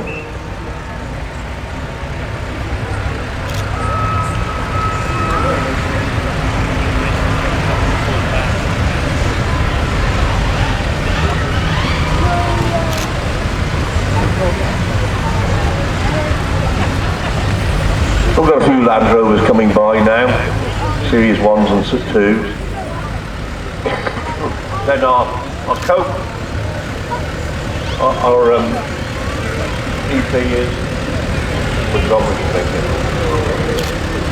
Paris. And our co-commentator's favourite van, the Chevrolet 3100. I think that would donate the engine. 3,100 or so. It is a nice car. Yeah. Now then, see if we can get a pint of milk. Oh, he's gone to get the milk order in already. That's it. He's put it in for tomorrow morning. Tony, arena manager, please could you report to the commentator's office? Right, he's been, the boss commentator would like a word. Superseded. It's all right. There you go. Look at that. An ex-Unigate milk float off on his way now. Here's the sweetie man. Please be careful with the orange van. He's giving sweeties away again. And of course ONT, Shropshire registered 781G, the Woody, as I call it, the Morris 1000 Traveller, as it was named. VAX 500H, number 19 in your programme, the hard-top 80-inch Perkins engine Land Rover. Then your little Ford Pop van, it's a super one, owned by Mr. Banks of Shrewsbury, a fabricator. Then Brian Smith in his little Series 1, bless him. And then the little Ford E-Series van, which is owned by, well, was owned by the South East Gas Board. Mainly used by utility companies, a real firm favourite because it was a standardised sort of thing and you could get it repaired. Well, a Ford fix or repair it daily, was it, or something? And then we came the Americans, the lovely little military Jeep itself, all right? Over here, overpaid, obviously, and that sort of thing. CUX 889C, Shropshire registered minivan again. Probably supplied by Kennings or Charlie Clark's, depending who's the dealer at the time. Nice Range Rover belonging to the Lawley family. I think it's still with them. I'm not sure. So I know Landy used to have that. YOD 245K. Your nice little transit tipper. Everybody has a transit. Well, there you go. Now then. Your turn, the assistant. Whatever I am. Voice on the end of the stick. About steam, petrol, diesel, electric with that milk float. But what about what you can do as people. What about people power? We hear a lot about that in things like politics and people power, but this afternoon we're going to give you the chance to pick your own abilities against a steam engine. So we're going to try and pull a steam engine backwards, out of the arena perhaps, because I reckon we can get enough people around this arena to do it. So in the corner here comes Phil with Winnie. Winnie, we've said earlier, is a Foster agricultural engine. It's probably one of the best you can get, nicely presented over by Frank Lithgow, one of the stalwart supporters of the show. But I reckon we can beat him this afternoon. Oh yes we can. Yes we can. We will have you backwards out of the arena, mate.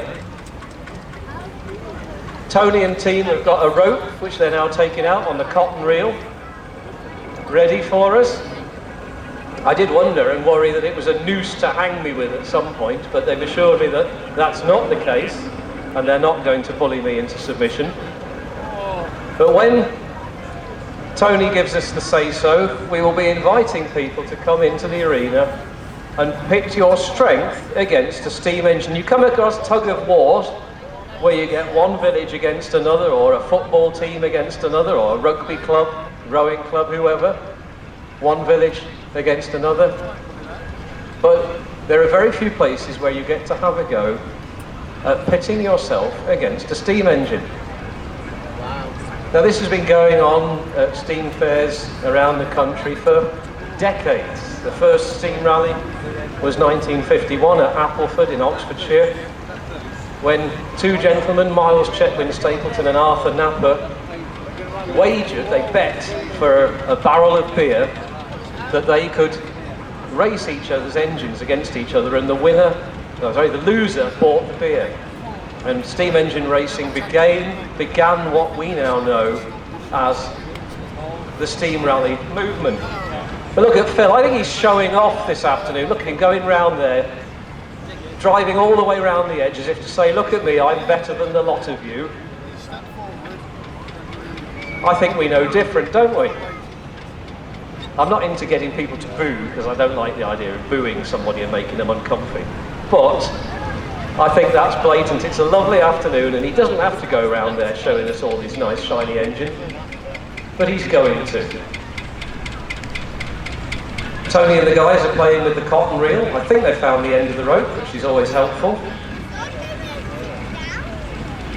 You can't get many people on 6 foot of rope. It's not particularly clever, but we'll get there.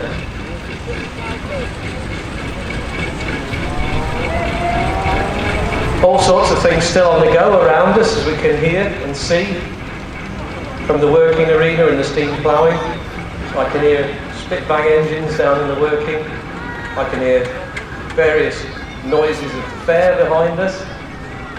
Finest working vintage fair in the Midlands at the moment, I think. Phil, do you have to keep going round and round in circles?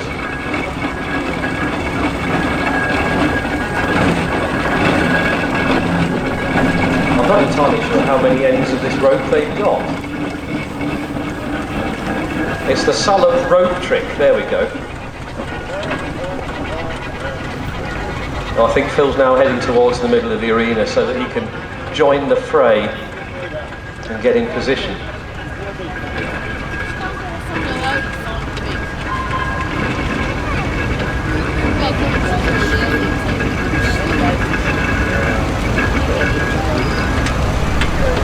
Is you pulled up? Yeah, well you just, where's this go? Right, he's parked up now. Go and see how we're doing with the rope.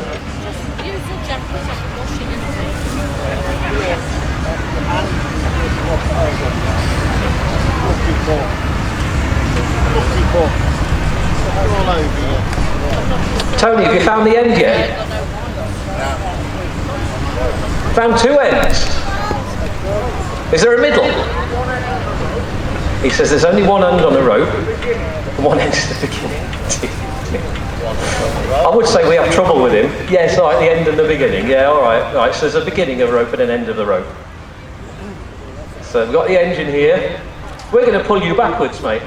Oh, yes, we are. No, say that a bit louder. No, you're not. This will beat it.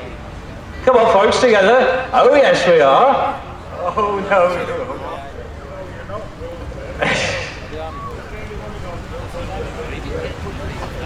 In the middle, mate. So there are, folks, we're now hitching the end of the rope, and these two guys are going to do it all on their own, I think. Matt will.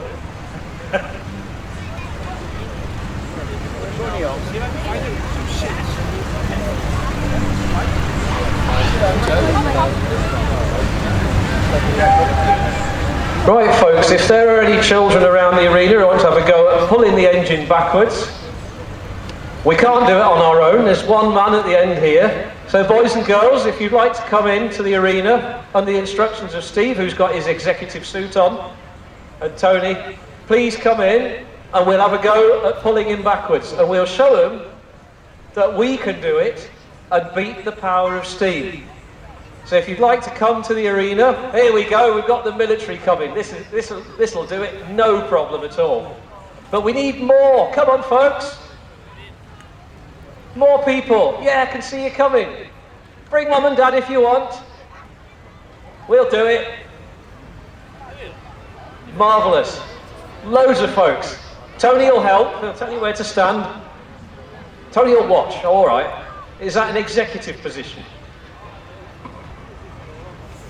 Right, so if you can go and join the rope behind. There we go. We need more. Come on, folks.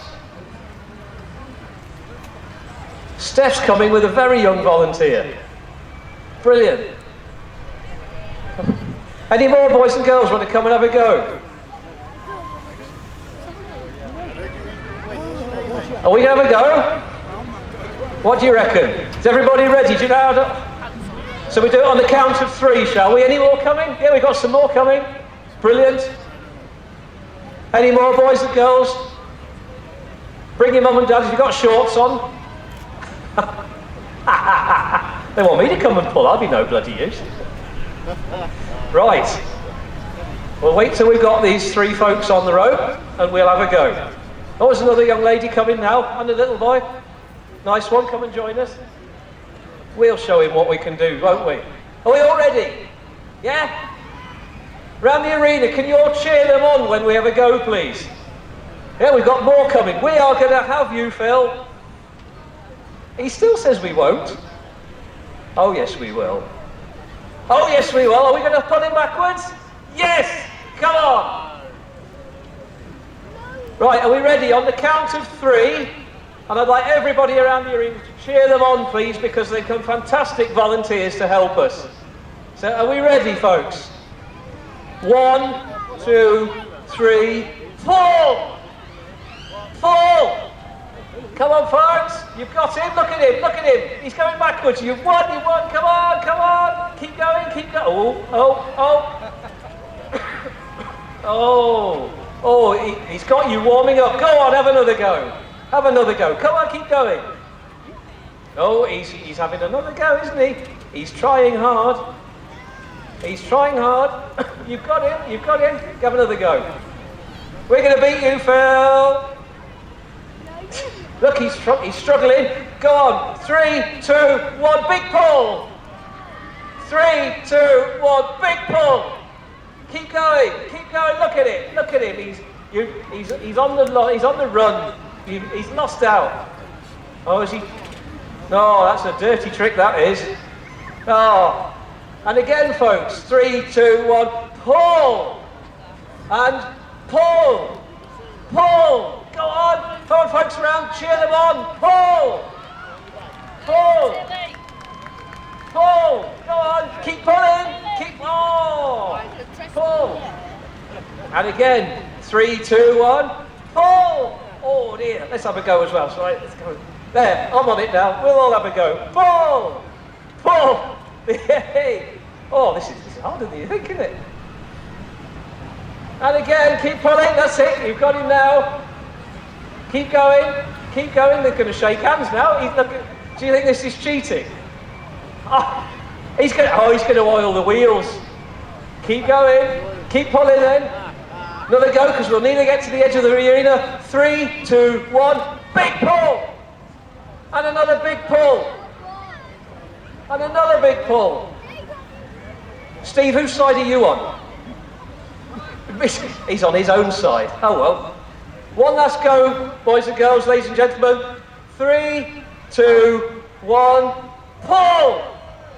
And keep pulling. Keep going. Keep going. Keep going. You've got him. Keep going.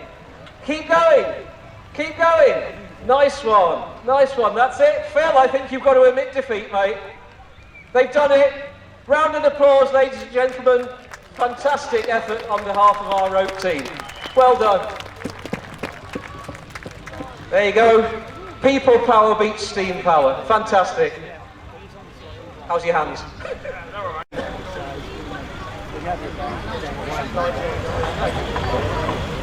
Fair play to you. You know, yeah, that's what it's for.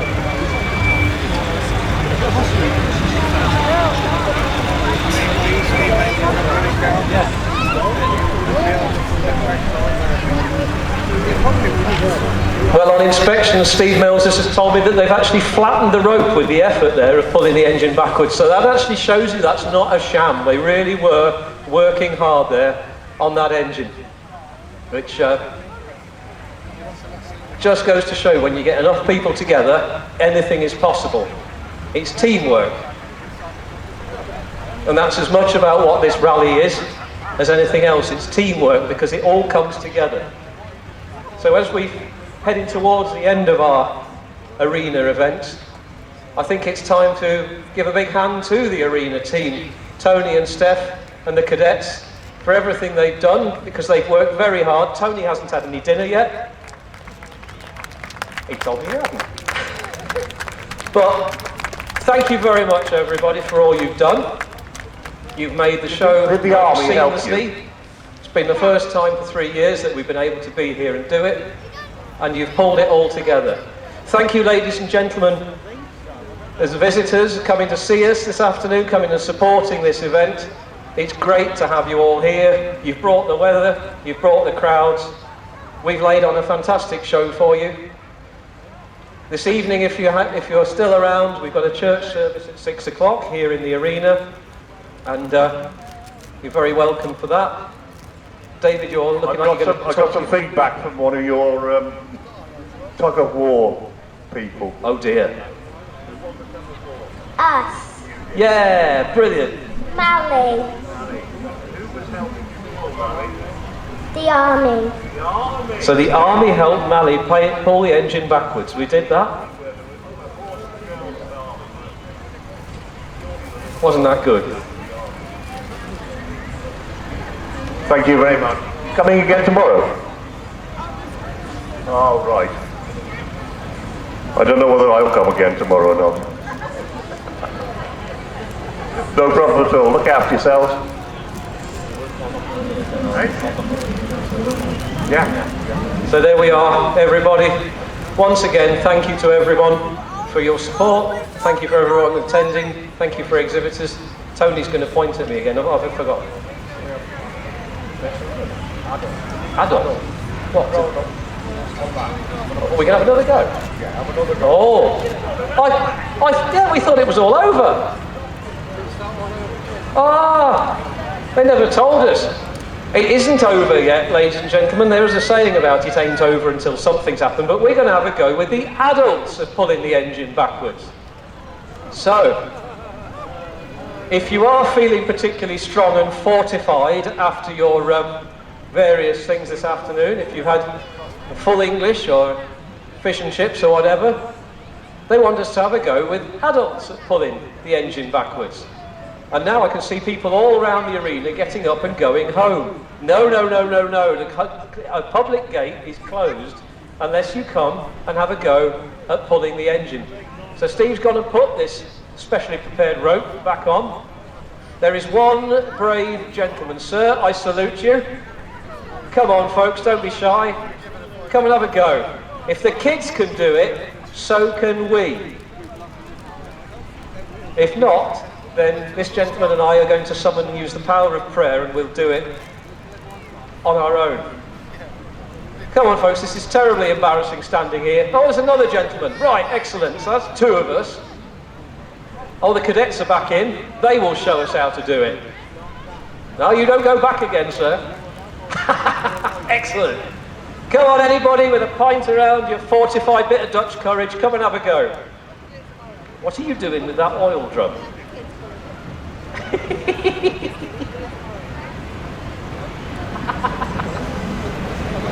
Now, Phil, you know that we won last time.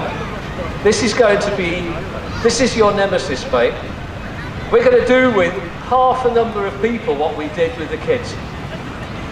No, you haven't seen anything. There's nothing. It's empty, mate. It's empty. It's empty. It's empty. We need more adults. Come on. I can see lots more of you sitting on the chairs. I'm going to go around like Jasper Carrot, where he sits there and says, I'm not going to talk to him. I don't want to talk to him. I'm from Warwick. Excellent. Yes, there's a few more coming on. Good to see you. Come and join us. This is a once-in-a-lifetime opportunity to pull an engine into the middle of next week. Hang on. Oh, the engine's just trying to take the strain there on the rope. We're not ready yet. We need a few more. Another gentleman coming towards us, which is fantastic. There's a lot of doing stuff and watching, but this is our one chance to have a go. Full interactive participation. Hang on a minute, I haven't given him a count yet. I don't know what he's playing at there. Oh, I see. He's got to go uphill. So we're just assisting him a little bit. I think it's called in racing terms preparing the ground. So, are we going to have a go with the folks that we've got, or is anyone else going to come and join us? Any more for any more? Am I really that embarrassing to be near? Must be. Oh well, I won't take it personally. I'll just cry into my pillow this evening. Come on, folks. Let's show Phil on the Foster exactly what we can do. If we can't get any more, we're going to do with half the adults what all the kids could do. That's not taking away what the kids did. They did brilliantly. But we can do better. Bless us. Well, bless them as well. So, are you ready? Phil, we can have you. Yes, we are. Oh, yes, we are. Right, folks, take the strain, and on the count of 3, I'd like you to pull. So, 1, 2, 3, pull. Go on, he's going. He's going, you've got him. Keep going. Oh. Hang on again. Now rest. Well, I have a coughing fit. Let's have another go then. On the count of 3, let's get him backwards. 1, 2, 3, pull. And pull. Oh, come on, what are you playing at? Tell you what, I'll come on the end of the rope as well. Come on, let's have a go. Madam, are you going to come and assist us now? No, fair enough. Right, let's have a go. I'll do it one-handed. Ready then, ladies and gentlemen, 1, 2, 3, pull. And pull. And keep going. I can see Tuesday already, we're going. On the way to Tuesday. Oh no. And pull again, there we go. 1, 2, 3. Oh, I didn't get to count to 3 there. Right, hang on a minute. This isn't right. He's going to have this. No, Phil. Ladies and gentlemen, one more go. 1, 2, 3, pull. And again, keep pulling. Oh, no. One more go. I know this is... Oh, look, we do it. It's happening without us having to pull. Go on, let's have a go. Keep him going. Once you've got him.